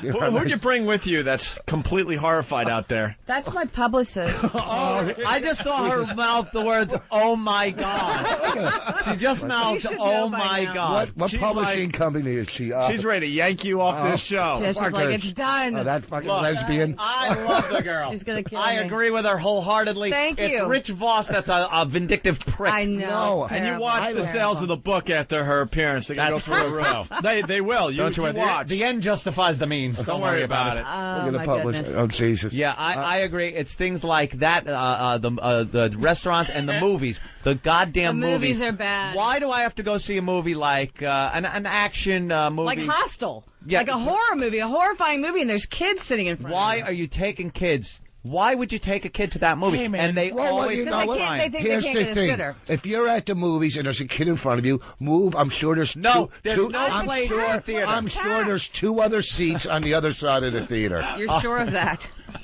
You're absolutely sure of that. There is always here's a nightmare in a movie theater. Nightmare number 2 are the kids, because nightmare number 1 is walking in and going, "Yo, I'll take this seat." But right behind you, Yeah. because there's just gonna be a lot of yapping going on there. No, but sometimes the brothers are funny. Come on. Please. Well, do you go out with I a black laugh because guy? I'm Do I petrified. go out with a black Are you guy? married to a black guy? I'm married to a tall Jewish man who is a Sabra who was born in Israel. Oh, really? Yeah. Oh, now but I I have had some black folk. Well, because you in fit my- into the black profile. I know, I do. I've got the. I know. You know. I know. Wow. You know. Very open-minded. You all right, Little. Patrice? She fits in the black profile. You know how you guys are. You never I don't let have- I hot don't white have- chicks. Fucking idiots with that shit. What's I mean, that? I'm not going to smash her, but she doesn't fit into the black guy's profile. Why? Because she can write and read? Why? Here's the thing. Oh, my God. So I wrote this book. Rich, you are the Anyway. worst, man. And when I walk into a Anyway. movie theater and I hear this, I hear from like a few rows back, I go, okay, my whole experience is ruined. You can get your money back. Well, I've turned in. Have you done that? Yeah, I absolutely have. Sure. Because she's a Jew. Sure. I'm not a Jew. My husband's a Jew. Well, he's a Jew. He made you get he's the a money Jew back. with a tattoo, by the way. Oh. He tattooed himself. Oh, He's okay. got the Star of David tattooed on him. That's how confused Rich Voss That's is. your next book. People with tattoos or something. No, Jews with tattoos. That would be like that'd be a hot But you were Jews with tattoos. Listen. He was loyal and We were betrayed the saying- religion. Hold on, we're gonna At get the same time. This is one of those crazy shows. We're gonna get back to you. I promise. We Thank got you. Lisa Loeb on the line who wants to say hi real fast. Lisa Loeb. #1 single. Lisa, you watch the show? Sure. Well, I do Best Week Ever on VH1, so there's a lot of stuff that I take a look at. Right. Mm-hmm. Lisa And that was Loeb. one of them. We love Hi. Hi. Welcome Lisa. to the Opie and Anthony program. How are y'all doing? We're doing good. Very high-spirited show today. We love her show. You like the show? Bonnie and I watch her show all the time. Do We you? love her show. When she went out with this guy, and he goes, "Don't slide across the seat of my car or something. Sit in." That guy was an asshole. Yeah, I don't watch the slide. show every week too. It's a great And show. she showed her hiney, which was just It's gorgeous. This is Rich Voss, Last Comic Standing. Wow. It's a great show. You really like the show? I'm telling you, I just hate the told you. show. I don't care. I Oh, like it. no. I really don't like this show. I do. And What's the problem? Well, explain the show, Rich, to everybody. She goes on different dates. She's trying to find the right relationship. One, she's attractive, all right, and she's Jewish, which is great. Okay, this is Rich Voss from Last Comic Standing, and she goes on different dates, but most of the guys are just idiots. She went on one date. The guy was nice, but he was too young for her. Right, and it also has her friends on that one girl that was in the movie with De Niro. What's that girl's name? Boy, you are really selling this show there, Rich. What's that? Ileana Douglas. Yeah, it's a good show. I One watched guy sang reality. her song. What is it Did you about? see that when It's he sang about- her song at yeah. karaoke? Lisa Loeb moves to New York to find a man and to get another hit single as well, right, Lisa? Well, a hit single, that'd be easier than getting a man. No, I'm just kidding. Really? No, both of them are long processes. It's And her mom wants her to get married because she's getting went up there. she's my mom. Getting up and there? because she's a nice Jewish mom. Well, just Lisa Loeb. 37. Just You're 37? life. Maybe She's 38 good looking. now. She went to the rabbi's house for dinner. Yes, I did go to Rabbi's house for dinner. It's kind of like Sex in the City. It is only. But the with reality, real people. Yeah. it's the real version of Sex in the City. Are you having sex with these guys and reporting back? Oh my God, there's all kinds of crazy sex, and there's just it's a docu-pic. No, I'm not having it. No, you're not. No, You're going I'm- out on like nice dates and stuff, and Yeah, I'm kinda going out on dates and feeling then, them out. Well, she went on a date with this really, really ridiculously rich guy that had a Rolls Royce or something. Yeah, he had a crazy car. Yeah. A friend of mine wanted to set me up with him, and actually, it was you might know Jay from Queer Eye. He's the one who's in charge of. Rodriguez. Patrice knows him. Yeah. You know Jay? He's one who's more in charge of like what to do when you're out on a date. Culture is what it is, I think. Uh-huh. And anyway, Jay hooked me up with that guy. But you're getting dating advice from a gay guy? That's a little weird. No, the gay dudes are always giving chicks advice on dating because they can kind of spot what the good guy is supposed to be because they're kind of after the same thing. Well, on this date, too, if you didn't see this, she was having dessert. Right. She was having dessert, and she said to tell the guy to tell her to stop at some point. But if you didn't see her say that, and the guy, when she's having dessert, goes, stop, no eating. So if you didn't see the part before, you're going, this guy's a real ass. Exactly. You know, you should see the girl in the studio. Someone should have told her to stop about a year ago. But here's what I'm saying. Rich. No, But that's why I'm involved in this. Like one of the He's parts. just a one-trick pony with that joke, aren't you? I love Lisa Loeb. All right, will you shut up and let her talk? No, I was just going to say that's one of the reasons that I was able to do this show because I'm sort of. I mean, I watch reality shows. I think they're really funny and entertaining, but I also know that they change a lot of things when you see the show, and people are put in positions Yeah. and say stuff that they would never say, and make them look like idiots. But I just wanted to make sure it looked like what was actually happening. I mean, I also wanted to make sure they weren't shooting my life 24 hours a day. I would never agree to that. No. Where That's crazy. But, embarrassing things like going to the bathroom and stuff. well, unless there's an issue you might need to know about, that would be okay. You know, when you watch the show, it looks like you're trying way too hard to get a man. Why? Why should you have to try so hard? Because I'm going on dates. I'm walking out of my house. But like you're just looking at it way too seriously, and you're too. I'm 38 next to this weekend. Well, you come across like you're a bit on the desperate side, and you're a good looking woman. But it's like, oh my God, I need to find a man. And that's the angle. And if you're going, I think if you're going about it like that, you're never going to find the right person. Okay, I have a question for you, really quick, and then we can move on. But are you single? No. You're not single. Well, I'm dating someone. And I'm very, very happy. Did you go on a lot of different dates before you found this person? Yeah, like anyone else. And did you come across a lot of women who said on the first date, look, I want to have kids and I want to get married? No. Eek. No? Did you get that? No. Okay, because I've heard a lot of women who go on dates. I've heard it from guys. High school girls are not, thinking that way. And they say that stuff, and to me that sounds desperate. When they get right in there and start getting sort of obnoxious and not even just have a couple conversations. Is that what they're doing? Like trying to spell out a relationship right away? Because they're in a so rush. Compared to that kind of situation, I'm just doing this in the way that I know that my smart friends do it. You try to meet people, you go on dates, you talk to people, you try to be discerning. If you realize, you know what, they're not so easy to talk to, maybe I shouldn't go on some more dates with them. But, but it looks like you want to get married like tomorrow. Yeah, she's looking to Well, I do. I want to have kids tomorrow, but I also don't want to get married just to have kids with somebody that I don't even like. She's looking for love. It's the lottery. And it's also a TV show. It's edited. You don't see like all the time that passes in between all the things that you see. So it's all, put together in one thing that's chock full of dates and situations. And then you go out and you're like too perfect. Oh, you got to get a little terrible. You got to get a little messy, just a little bit. I'm not talking about a skank look. I'm rough. Mess up your hair slightly, or. I'm from Dallas. I'm from Dallas. But you walk out with the latest fashions, and you're just perfect. Those your makeup's perfect and everything. Yeah. I shop at the Gap, but I love you. That's very nice. It looks like you wouldn't just hang out in like a bar and just like throw back shots.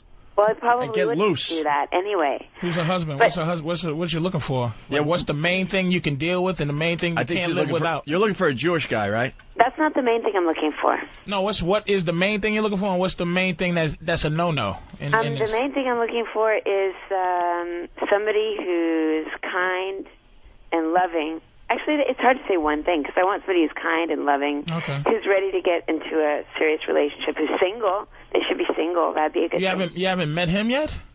I've met a lot of those people, but then there also has to be some kind of chemistry. Right. You know. Well, there's no single guys out there, right, Lisa? Where'd you hear that? Here he goes. He's an expert, by the way. Patrice O'Neill is an expert.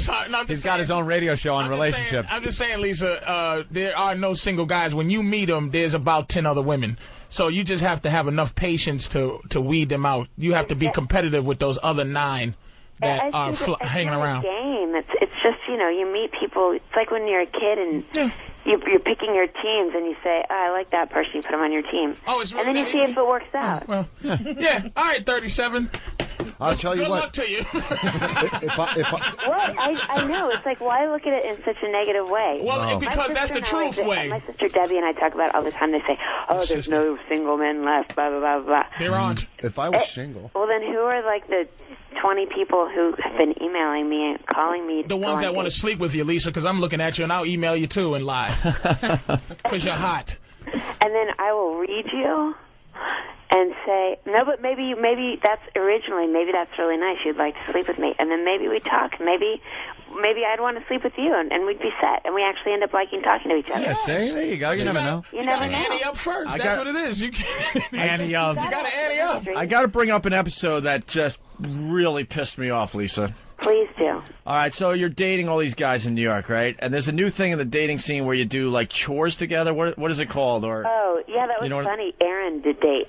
Errand date. Yeah, so instead of doing the regular date, maybe dinner and a movie, whatever, this new thing is happening where if you're dating, you do chores together, basically. Like, hey, I need containers and you need containers. Yeah, you do. So they went. So she went.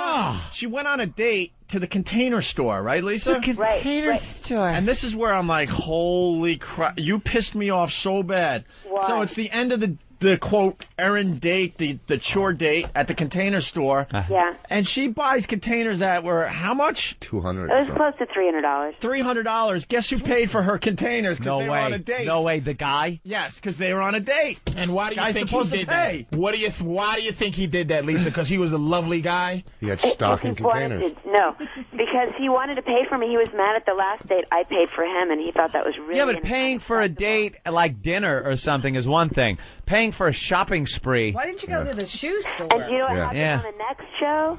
You gave the money. Huh? Do you know what happened on the next date where I saw him? What? I told him that I thought he was a little young, even though I really liked him, Yeah. and I gave him $300 in cash and said that was ridiculous that he had paid for my stuff. But I think someone got Because to her I think and it's said, ridiculous. look, I was talking to my friends because that's the thing. I don't know. I think someone got to you and said, you're looking really bad, man. You better give this money back. She had to get her money back because she bought her way out of possibly this guy going, hey, look, that's what women do. You buy him a drink, and if they think that, you know, she has to give him his money or buy him a drink, too, because that's like a ownership kind of thing. So he probably thought $300. That was about how He much owns 37-year-old Gucci's $300 worth. Yeah, give me Lisa Loeb. Yeah, that's an prison interesting mentality. concept. But what my deal was that I'm an independent person. You know, I make a living, and I'm used to paying for whatever needs to be paid for. You know, Yeah. it's not a problem. And I was doing a lot of things on dates. As a person and a lot of women will relate to this, people who have jobs, careers. It's not like I'm looking for some guy. I mean, it would be nice to have some guy who could help contribute and be a partner, but I'm not looking for some guy who's going to be my sugar daddy, and that's that. It was just weird that you allowed him to. I was trying to let him do his thing. He was the one who wanted to go on the errand, and I thought, all right. When he was pulling out the credit card on the show, he was like, I can't. She's actually going to let me pay. I know, he was doing it real slow. Real you know? slow. Like, I don't have this kind of money. I'm not going with this bitch on a date to the car lot. And then he asked me out again, and I was like, this is ridiculous. This guy, he can't afford this. This is crazy. He's a sweet guy. He's got a business that he started. He's in regular job, but he also has another business he's starting. And I don't feel good about this. In other dates, I would be paying half. If it was something really over the top, if it's buying junk for my house, unless he has like some specific gift he was giving me, which would have been really nice and totally unexpected, he shouldn't be buying that stuff. I totally agree with you. Are you kidding me? It just looked so bad on TV. Would you go on a date with me? I'm married, but just to see if we would have hit it off. You know, I would do that just because I think. By the way, the phones. Everybody wants to go out. No, but I look at her because I'm a Jew, but I'm not your typical Jew. You know what I mean? No, I don't. What are you talking about? Well, I'm not, like real yentiv, and I'm not cheap, and I'm not like I'm kind of like a tougher type guy. But I think we would get along. Are you kidding? And I think. Right? But I'm married, and I don't think you're married is like one of the number one things that is a no. Yeah, that's probably a biggie right about now, huh? And your slobber is a close second, motherfucker. Surprise! I don't want to date someone I don't who's think married. Lisa Loeb is in the situation now where she can sit back and wait for the guy to leave his wife. Well, no, I just have lunch and see if we would have hit it off. And Lisa, you live in just a different world as far as New York goes, because the other show was where you went to, I guess it was a club, and it was a dog date. Oh, yeah, that was funny. What the hell is going on with dates, with these thematic dates? Can't people just go out? And I got to admit, they can, but, we're making a TV show. And so, I hear No, you. but this is, she's making a TV show. I understand. We take things one step further. Like, I went with Ileana to the dog run. She wanted me to go to the dog run because she said, you meet people at the dog run, which you do. Immediately some guy got my number. I'll help you out here, Lisa. And so I was like, okay, I'll go to the dog thing. Plus, a friend of ours, Yana, makes these hilarious clothes for dogs that match people clothes, and I'm into that kind of weird thematic clothing every once in a while when I'm not wearing all black. So we went to the dog party, and there were some interesting people there, for sure. Yeah, but the point I'm trying to make, because obviously you're making good TV, I could tell you were like, what is this about? So you went along with it for the show. But what amazes me is that people are actually doing this, trying to find somebody to love. You have to make an effort. For their dogs and their pets. Here's the thing, though. Like, I truly believe this, and I hope I'm not offending anybody who I'm about to go on a date with later this week. But it's important to get to the date early.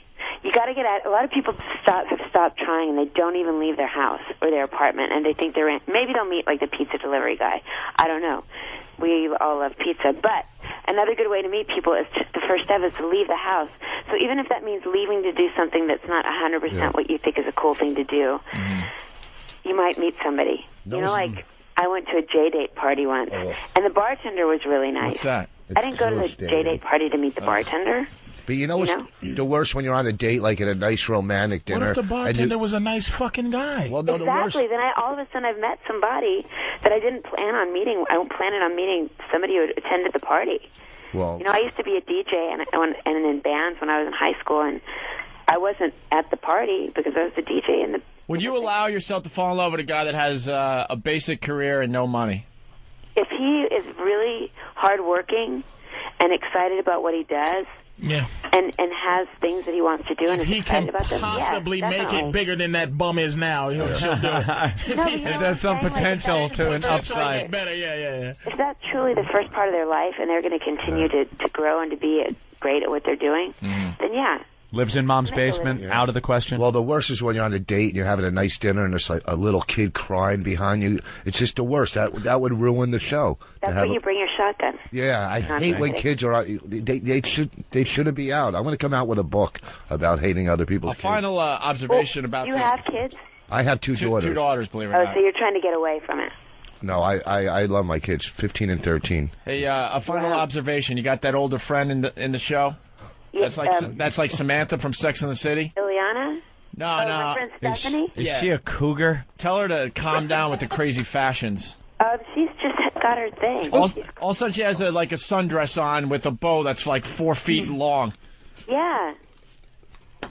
What happened, Rich? I don't know. The wire touched my leg and I thought it was like a rat or something. A rookie. Single? Huh? Or gals? Or is anybody there single? Like dating single? Jim Norton should be perfect. Like saying Jim Norton, but there's he's not not a here. woman in your life, like not claiming a woman, no. But every guy there's no single guy. Because every day a guy is trying to get a girl. They're always looking. They're always looking. Not me. You should be on the show.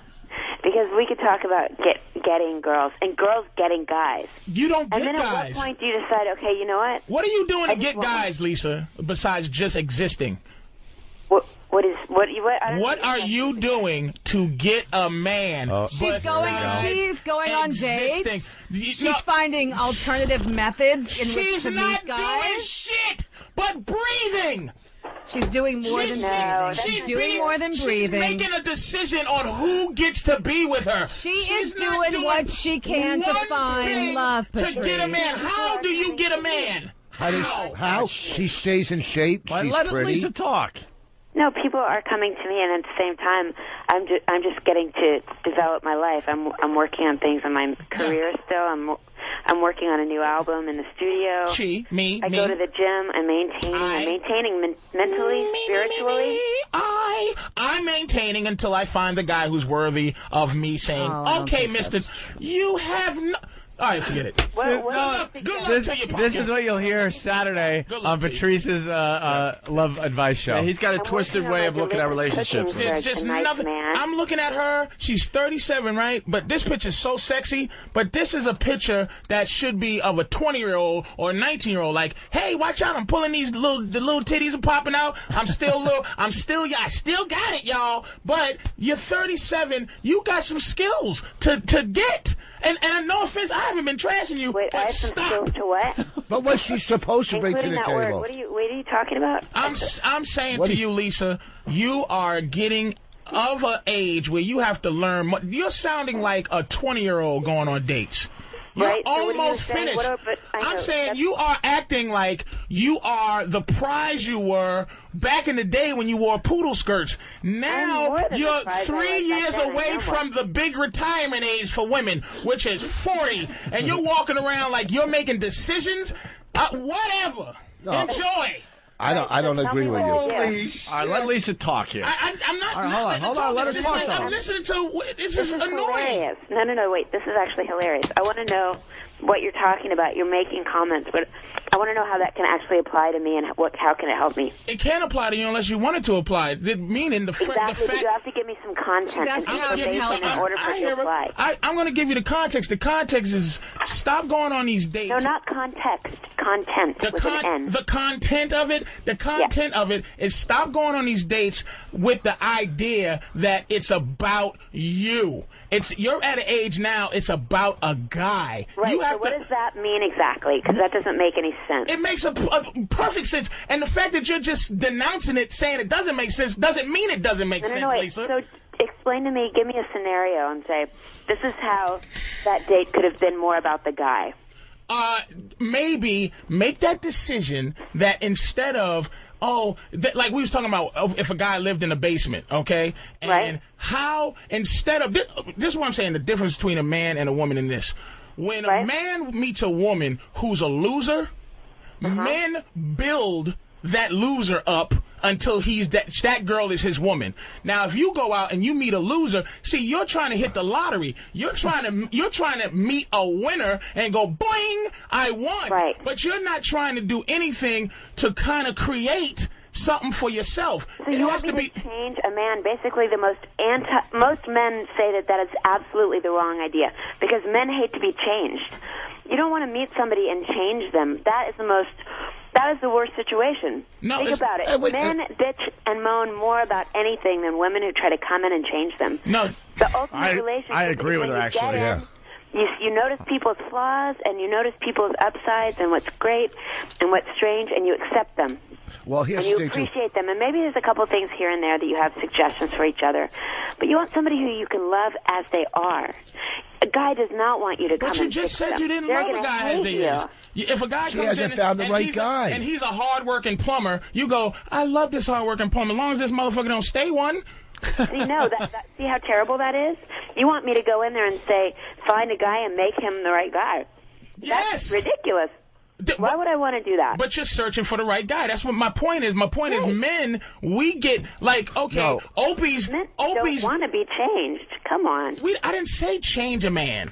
I'm saying that men, when we go get a girl, we don't just say, okay. Like, when you don't like us, like, when women go, do you have kids? And you go, yes. And they go, up, check mark, cross mark, you have kids, it's not for me. But when a woman comes in with children, a guy's like, you have kids? And she's like, yes, I have 2 beautiful kids. And you're like, all right, we'll figure out how to work this shit out. You know, I usually don't want I've done that too. Excuse me? People say, I went on a date with a guy, a container store guy, for example, and immediately I knew this guy's too young for me. But I said, you know what? He's a sweet guy. He seems nice. I like his style. His haircut to me is cute. He has a little business that he's starting with making these really cool T-shirts, and he has a whole other business. I know him through a couple of different friends. I'll go on some more dates with him. Maybe he's okay. He's not the exact guy I had in my mind, but I'll try it out. And I give it a chance. But then at a certain point, I realized it's not fair to me to keep dating this guy when it doesn't feel right. But that's what I'm saying. But yeah, you got to be open-minded. You can't just shut your brain down. I didn't want to date any musicians, and I just ended up kissing a musician and actor. And this is what I'm saying, Lisa, to you, is that the frustration I don't know if it is frustration because you're very career-oriented, but the frustration that women have is that you go out and you meet men, and then you go, I wasn't going to date a musician, but maybe I'll date one now. See, men don't have that option in their life where they go, I wasn't going to date a girl who worked at McDonald's, but now we have to treat the girl at McDonald's the same way we have to treat the girls that have the books and the girls that have, we have to approach them with this idea that we have to create happiness for ourselves. Happiness has to be thrust upon you as a woman. You're waiting for Prince Charming. Happiness, you have to be happy before you can get into a relationship. But you're not doing anything to create a date for yourself or more for yourself. It's basically this guy has to come in and be this way. Right out of the showroom. Out of the showroom. We're willing to put some options in the vehicle after we buy. Well, that's fine. That's great. And I assume that. No, but that's what people do for each other when they love each other. You know? No, it's they want to impress each other. But you're what changes are you willing to make? I'm willing to... on the religious side, actually, I've developed a lot, and I'm willing to try to celebrate other person's holidays. Denounce Judaism? No, I'm still Jewish. I like to raise my kids Jewish, but I was more strict about it before. If a guy said, okay, this weekend I want you to go to the Stress Factory to see Rich Voss, would you go to a concert? Oh, what a cheap plug. You are the cheesiest son of a bitch. But I would think about that. See, here's what Patrice. But Patrice, what you're saying is you want to get a girl. You're saying I'll get a girl that's completely has no self-esteem and build her up. Did I say that? Yeah. Well, you're saying you're saying. What are you saying? You know, Voss, you try to make profound statements in your own fucking mind that has nothing to do with what's just said. You got a good point there. Fucking idiot. You got a good point. You just make up what you want to say because you have it in your fucking mind. All right, so. Shut up. All right. Well, let's let Lisa Loeb go before she hates us. Lisa, Well, good luck. thank you. Seriously, I'm always interested to hear somebody else's opinion on how they see it. I'll fix you up. Just call me up or MySpace me. I'll fix you up, Lisa. I'll fix this right up. Patrice Trust me. O'Neill from WebJunk20, matter of fact. There, I do agree. I think it's so important that you have to be an individual and you have to have things that you're excited about in your life, and you're always trying to be a better person and learn how to enjoy your life. That makes you a better partner for another person later. You just gotta stay in the game until love hits you between the eyes. There you go. That's what happens. You can't put a label on it. God. Gotta hit you there. Till love hits you between the eyes. That's what I'm saying. That's good. With this But everyone goes out there with between the eyes is a kill shot. But everyone goes out there and says, well, you know, she has to be this, and this, and then one day you're just walking on the street or something, and bam, it hits you. And you didn't even know where it came from. Yeah, out the window. No guy does that. No guy goes out there like that. That's what I'm saying. Guys go out. Here's a date. You're saying right? she's going out there like that. No, I'm not saying she's going out there. Guys go out and go, all right, I hope I'm going to get some pussy tonight, right? Girls go out and go, all right, I hope I meet somebody I want to give some pussy to tonight. It's a perfect world. She's always, a woman is always not, they're never hunting, so they're just hoping. Never. I hunted in my day. Oh, well, please. And then I ate my kill. Oh, you ate your kill. With chocolate sauce. I like Lisa though. Lisa's smart, man. She got some shit with her, and she double talks too. And this is not offensive, Lisa. She's like a guy because she double talks very well, where it sounds like, and you go, wait a minute, she didn't say shit. She did very well against you, Patrice. That's what I'm saying. Did very well. She's very good, but she's like a dude, and that's who she's gonna have to meet. She can't meet this dating guy. She has to meet a complete dick for her that she's enamored with. Somebody who can deal with that. Yeah, deal with her. Control. She's a controlling girl. Yeah. You can hear it. She runs shit. She's pretty. So to a 45-year-old guy, she's like fucking. She's the shit, and she can control that. Make him buy. You know, the whole canister thing. Buy stuff is totally bizarre to me because I buy all my own stuff. Yeah. But it was control. But you need a guy. You need a guy that's gonna be like. You need a guy that's gonna be like, I might call you. Yeah, beat it, Lisa. Yeah. No, I will not do that. Yes, you will. No, I won't. If you don't find, you're not going to find happiness until you do it.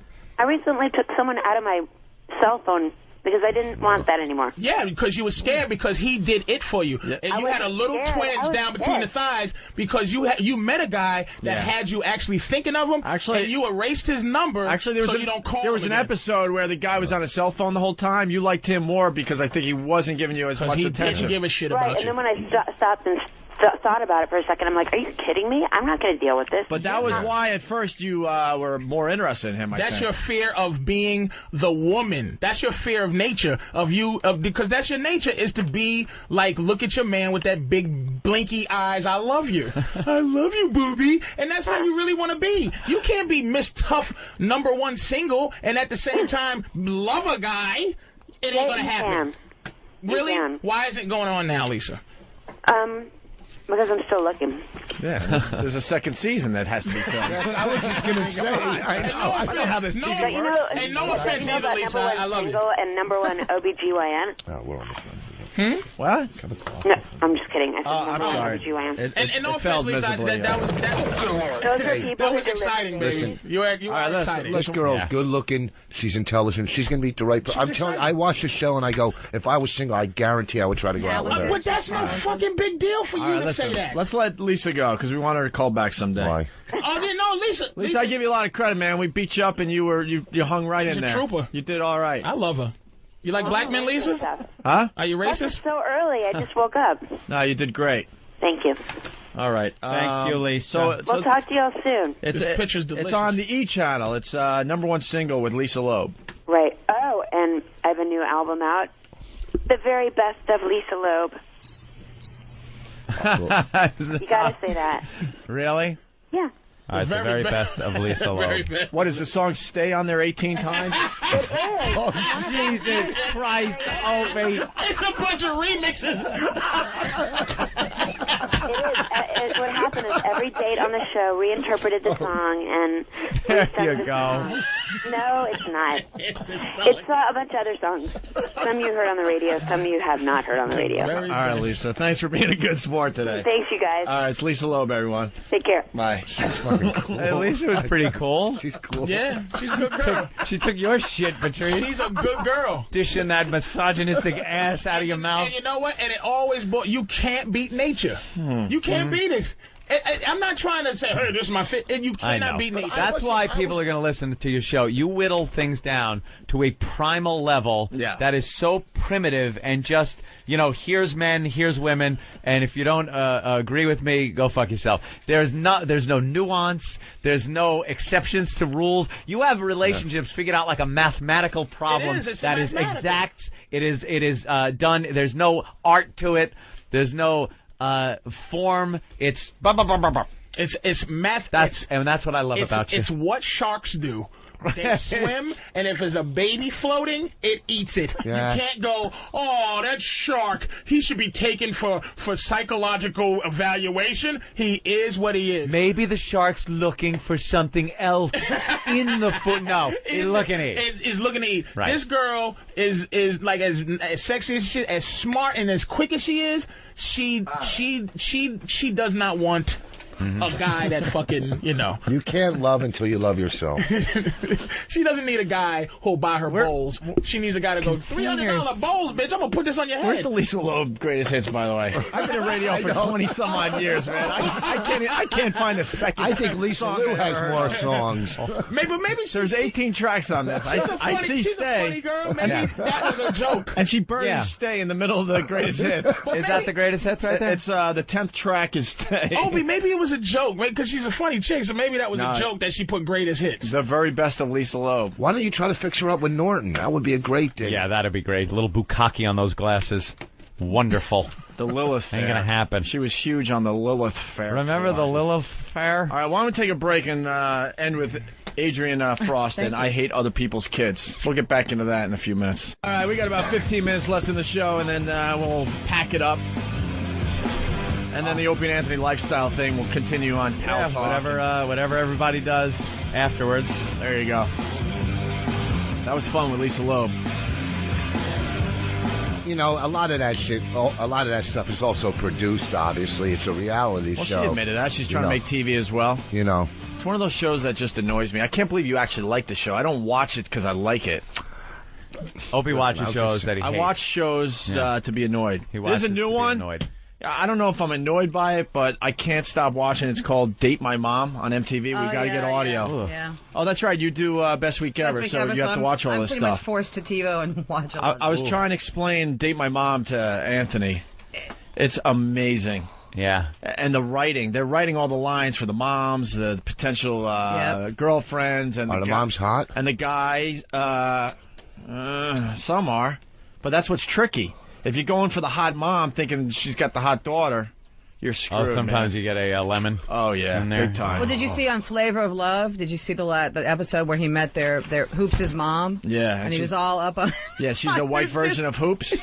And she wanted some of that he was all, Flavor Flav cock. And Hoops said, she was like, this may happen again. Yeah. You do Best Week Ever? I do Best Week Ever. What's that? Free food at the market? It's a show on VH1, which is a panelist show. I've seen it. It's horrible. I did one of those. They used one word. I did one. And that's for me. their fault. What? And no, that's their fault. because they're scared to use anything you say. It's too funny, Rich. You're too funny, so we're editing your lines. Anthony and I were on that show as well. Yeah. Were you? They used one line. We were talking about Bill O'Reilly. Again, same we thing. made about one or two lines. That was it. Yeah, But that happens sometimes. We'll talk about Date My Mom maybe tomorrow. We got to get some audio of it. But it's Adrian Frost. I Hate Other People's Kids. We talked about the restaurants. Yeah, I just want to get through a couple of things. Is there anything in the book, suggestions that you can do to protect yourself against this? Because I find myself wanting to kill children. You know, there Kill them. are combatants against kids and parents. One thing I suggest is to stare at the kids, you know, when they're acting up. Like, I do that. Like at a store, just stare at Okay, them. I do that. I scare them. Perfect the kind of scare, the stare that makes them think maybe you have a van, you know, and maybe in that van is a bag. Free candy. But just stare. I give the evil stare, yeah. The evil I stare love is and good. they shut up kids. and then you get the puzzlement of the parents going, wow. What What's happened? wrong Why is the with kid Johnny? crying? Exactly. Why did I'll you make stop him cry. crying? I'll look at a kid like if a kid's in a shopping cart and you're in the supermarket and the kid's like doing some annoying kid thing, grabbing its shit or picking its nose or drooling or something. Mom, won't shut up. I'll look and make a face like stupid little motherfucker. Yeah. Like look at him all evil and they'll just go like, You can and also then, pull them what's the aside. matter, sweetie? And then I'll just look at like the corn on the wall. You can like the I'm corn shopping. on the wall. There's You can a big also wall pull of them corn. aside and let them know that if they don't stop what they're doing, that somebody like Santa Claus or Easter Bunny is going to die. Oh, that's a good That's one. always a good one. I don't want to interact I wouldn't with go them, so much though. for No. Grandma and Grandpa because that can be really scarring. But Yeah, that won't get you locked up pulling No somebody's kids to interaction. the side. That's my rule. No interaction with can't- are you children. kidding me? You're telling me you can't pull somebody's kids to the side? They run with abandon. Wait, in you public. can't. You think you Do could you go know how up to a easy it would be stranger's to kidnap kids? a child? It's harder to kidnap someone's dog than it is to kidnap a child. The way easy. that they're just let. You know what I did in a restaurant Seriously. once? Kid was running around like crazy and running. He made a little course around the table and around my table, back to his table like a figure eight thing, and just dun, dun, dun, dun, dun, dun, dun, running. And the mother was there with one of her friends for the afternoon, not doing shit about it. So I had my water glass on the edge of the table. And as the kid came around, I hit it and knocked it on the table and went, Jesus Christ! Like that. Like the kid blame knocked him. it. And the kid goes, I didn't do it. Who are they going to believe? Yeah. And I'm like I'm going to knock my own water on the off the thing. Yeah, maybe if he isn't running around, this wouldn't happen. And the kid got the swat on the ass, and I just looked at the kid and laughed. And the kid kept looking over at me, and I was just smiling and like laughing at him. That's what happens. It made me feel so good. It's I a was lesson hoping. learned. Hopefully Yeah. he learned his lesson. Yeah. Whoa. So now that you've been on the show an hour, why don't you tell us what the book's about? I mean, you say sitting on a plane next to a kid is aggravating, but Yes. okay, but wait a When second. they're kicking, Is it when they're also kicking, when they're moving the Listen. trays up Yep. and down, and they're kicking, and you know when Crying babies for scream. Tell the candy. first by the class way, story. Tell the first class story. I have. It's not aggravating. Dude, have you ever had a seat on a plane and you're sitting there and you're all comfortable, and then a big person sits down and their body just overlaps? Yeah, that's onto you? just as bad. That's just as bad. And, Just usually, as and a lot of bad. times they Okay. have to pay for two seats, but that's not Yeah. what we're talking about. It's just aggravating. Anything can Tell be the first aggravating. class story, Anthony, with the candy. Yeah, in first class. First of all, I don't think children should be allowed in first class. There should be a rule: no children allowed in first class. It's first class. It's not class.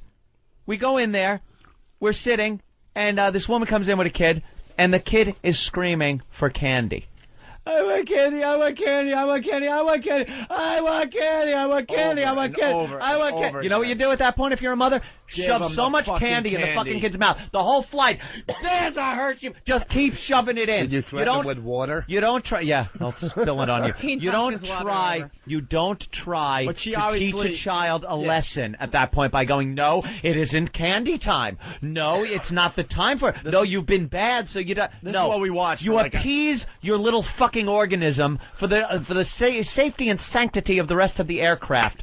Or there should be an airlock chute where any passenger has the right to drop your child from 35,000 feet. They should just I have would their love own that. area. Like you have to put your Yeah. animals Hey, into there a you go. container, and things only shift slightly during takeoff. They tell you that when they're doing the instructions. Back of the plane. Just put them in Wait. a carrier right above. It'll be padded. It'll be air conditioned. They can have a water bottle like a hamster. You have a cat, right? You have a Very cat. good. Cats. You have two cats, and isn't it aggravating when cats come and they rub up on you? My cats don't do that. Do cats do it? Do a lot of cats do it? No, some cats listen, do, sure. So should I, every time a cat rubs, pick him up and heave him against a wall? Would that get you upset about if someone did that to your Cats cat? don't know better, and that's their instinct. Cats don't know take better. our cats to the movies. No, we're not talking about 5-year-old 5-year-olds. knows better. Shut up. We're not talking about 5. You're talking about 2-year-olds on a plane that are crying. She doesn't take Or her cats on the plane 5 years or old. the movies or Yes, to the no. restaurant. No, I don't. Okay, at someone's house, if a cat rubs up on you, it gets his hair on you, and you're allergic to Not it. my cats. Yes, not because your cats are perfect. Because but I put everybody them in the else's other kids. room. Because no, I put no. them in the other room, Listen, and I decap the house. No, please. Please, if there's so people don't get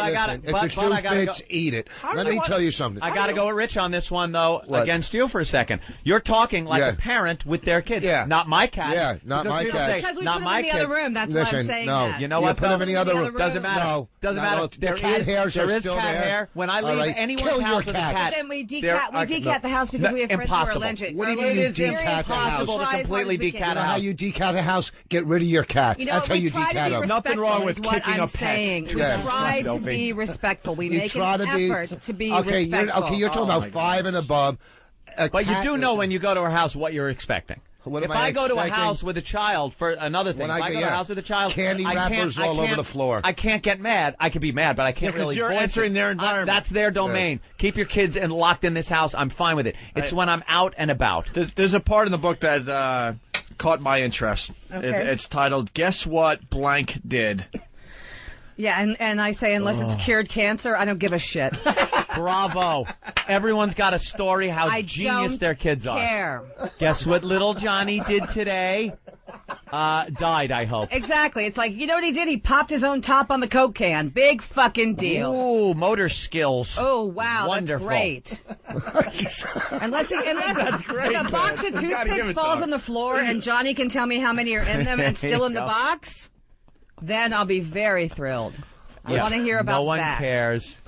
No one cares. Wow, you're telling me he did something he's supposed to do. That's right? wonderful. That's what he pooped. I pooped. I did too. Ooh, and in my pants sometimes if I'm drunk.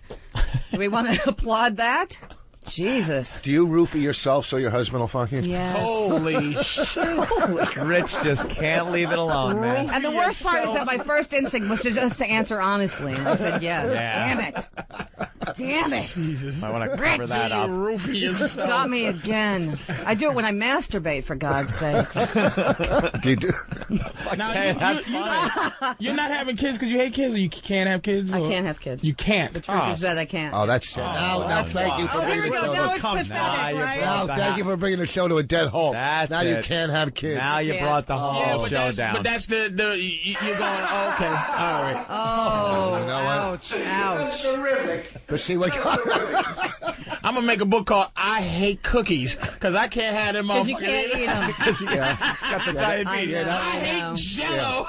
If I can't have cookies, no one should have Two cookies. motherfuckers drinking soda, nigga. I hate kids because I'm kind of self-centered, selfish, greedy. I like being able to go somewhere and not when I see parents I love them when they're well lugging behaved. shit. When they're on the train and stuff, and they're well behaved and they're adorable, and when you make faces at them and they're cute and they giggle, no problem. Then you leave. Right, you know, but when you got the sprinkler crying, going on, and the high pitched screaming, and how the empty swinging around is the your pole. house going to be, Anthony, without kids? Fuck that. How empty do you think your girlfriend is going to think the house is going to be without three little delicious kumias running around? We love echoes.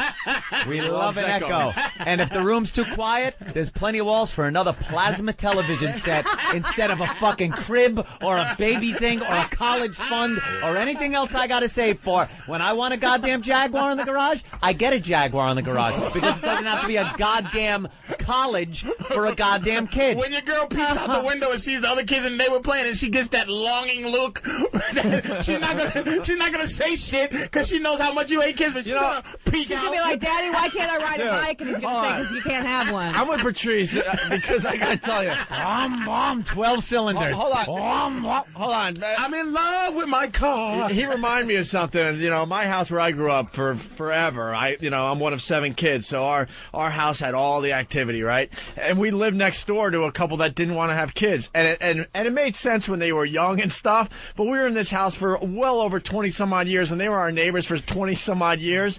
Man, as the years went on, you would see the faces get sadder. Let him sit. And the look, and I used to remember seeing the look out the window as the lady, now older, is looking at us, the kids, Just having a ball. yeah. I might pull an Angelina eventually. She's in a robe like this. just out looking and drinking coffee, drinking her tea, and you're drinking like, her "Hi, Mrs. Johnson." Irish coffee, drinking her herbal tea. and she slowly walks in and closes her balcony or 2 doors behind her. Why is she there then? Why isn't she then on a goddamn sailboat in the Mediterranean drinking her coffee there? Get the fuck out of your kidless house and go have fun. There's a whole globe. Let me ask you that when your girl said she want to drop a few, Anthony. Watch what happens to Patrice. Listen, all I'm saying is I can relate to what Patrice was saying because I watched it for many years slowly turn. The sad people. And then they end up moving somewhere. Get out. Let me tell you something. You're going to wake up at like 4 in the morning like, baby, what are you doing? She's like, no, go back to sleep. That's when she sneaks in to the sneaky window in the back and peeks at all the families. And you got this big ass, hello. You know what's right next door to us? You know what's the house right next door? I noticed outside is a big, in the backyard, a big trampoline. So there's going to be a bunch of kids. They're going to be jumping out of the Her head's just going to be going up and down. And you're going to hear a dad go, Hey, all right, everybody, it's family activity day. And your girl's going to be like, what we doing today, Anthony? Staying in on Pal Talk again? Yes, sweetie. Maybe, you know what? Let me tell you something. At the end of this month, I'm going to be on a goddamn Royal Caribbean ship in the Caribbean with no kid to worry about. No. And there's kids on that fucking thing. You see the commercial? There's kids on them. All right, listen, let me tell you something. Listen, these guys have been sitting for hours. Trust me, Voss, I saved you from a bomb. I thought. I know. I just know. That's what I'm good at. Yeah, I just saved you. Trust me. Oh, no, I had a... Oh, okay. All right, try it out. No, forget it. Go ahead. No, let's go. No, Let go her ahead. rip, No, pal. no. Let's go. Fucking Opie, man. Come on. Rich, I saved you from a bomb. Don't erase the whole show with like, Come on. you're going to bomb. No, fuck it. No, dude, you killed today. Thank you. Come on, let her rip. No, I got nothing. Come on. I got nothing right now. Let her rip. All right, as a goof now. As a goof. Now we all know what would it have been. No, it's not a bomb. It's just something from the heart. No, I'm saying It's all we something know from the- now, this thing is going to bomb. Okay, What would it have been? Yeah. Okay, when you're you're saying you're on your Royal Caribbean cruise and it's great, but you don't know the feeling when you're sitting in the stands of your kid's basketball game and they score 2 points. Let me tell you, you don't know the fucking how good it feels when you see your kid accomplish something for real. Not opening a... Get him a tissue. All right? Listen. No, listen. You fucking set him up to make this a very special episode. Okay. Of Voss. Exactly. First of all, you know something, Rich? First of all, I wish they could put my uterus back in. Yeah. I really do. Hold on. Just Hold with on. that little soliloquy. I bet the Dahmer family felt the same fucking way. They were all proud of him knocking a home run when he was in 8th grade. That's right. And until he started drilling into Asian guys' heads and eating them. It's unbelievable. Hold on, the void fillers. And now she wants her uterus back. Yeah. I'll put a Ziploc bag in there. I'm so touched by what you've done. Well, I'm just saying, what do you... Listen, she said she has no uterus. Jesus. Wow. Hell of a way to lose some weight. Get these guys. You are horrid. I'm sorry. I was just feeling good. Horrid, man. I'm sorry. We got to say hi to these guys. They've been hanging out for 3.5 hours. Hey, gentlemen. How's it going? Just want to tell you, check out the website, vagenius.com. I got some shirts for you guys. They're cool. Well, they're giving us our MySpace page back. Opie and Anthony, right? Genius. That's right. How do you spell that? VAGENIUS.com. And what is it? It's clothing. I'd like to move into some other things eventually. Okay. We'll check out the website. How about her uterus? It's empty. Listen. Holy shit! Listen. What a way to end. Listen, she's got to get a plug in. Adrian Frost. Hold on. We got 10 seconds left. All right, quick. Adrian Frost. The book is I Hate Other People's Kids. We really think this is a good book. Check it out for yourself. Thank you. The Opie and Anthony Show.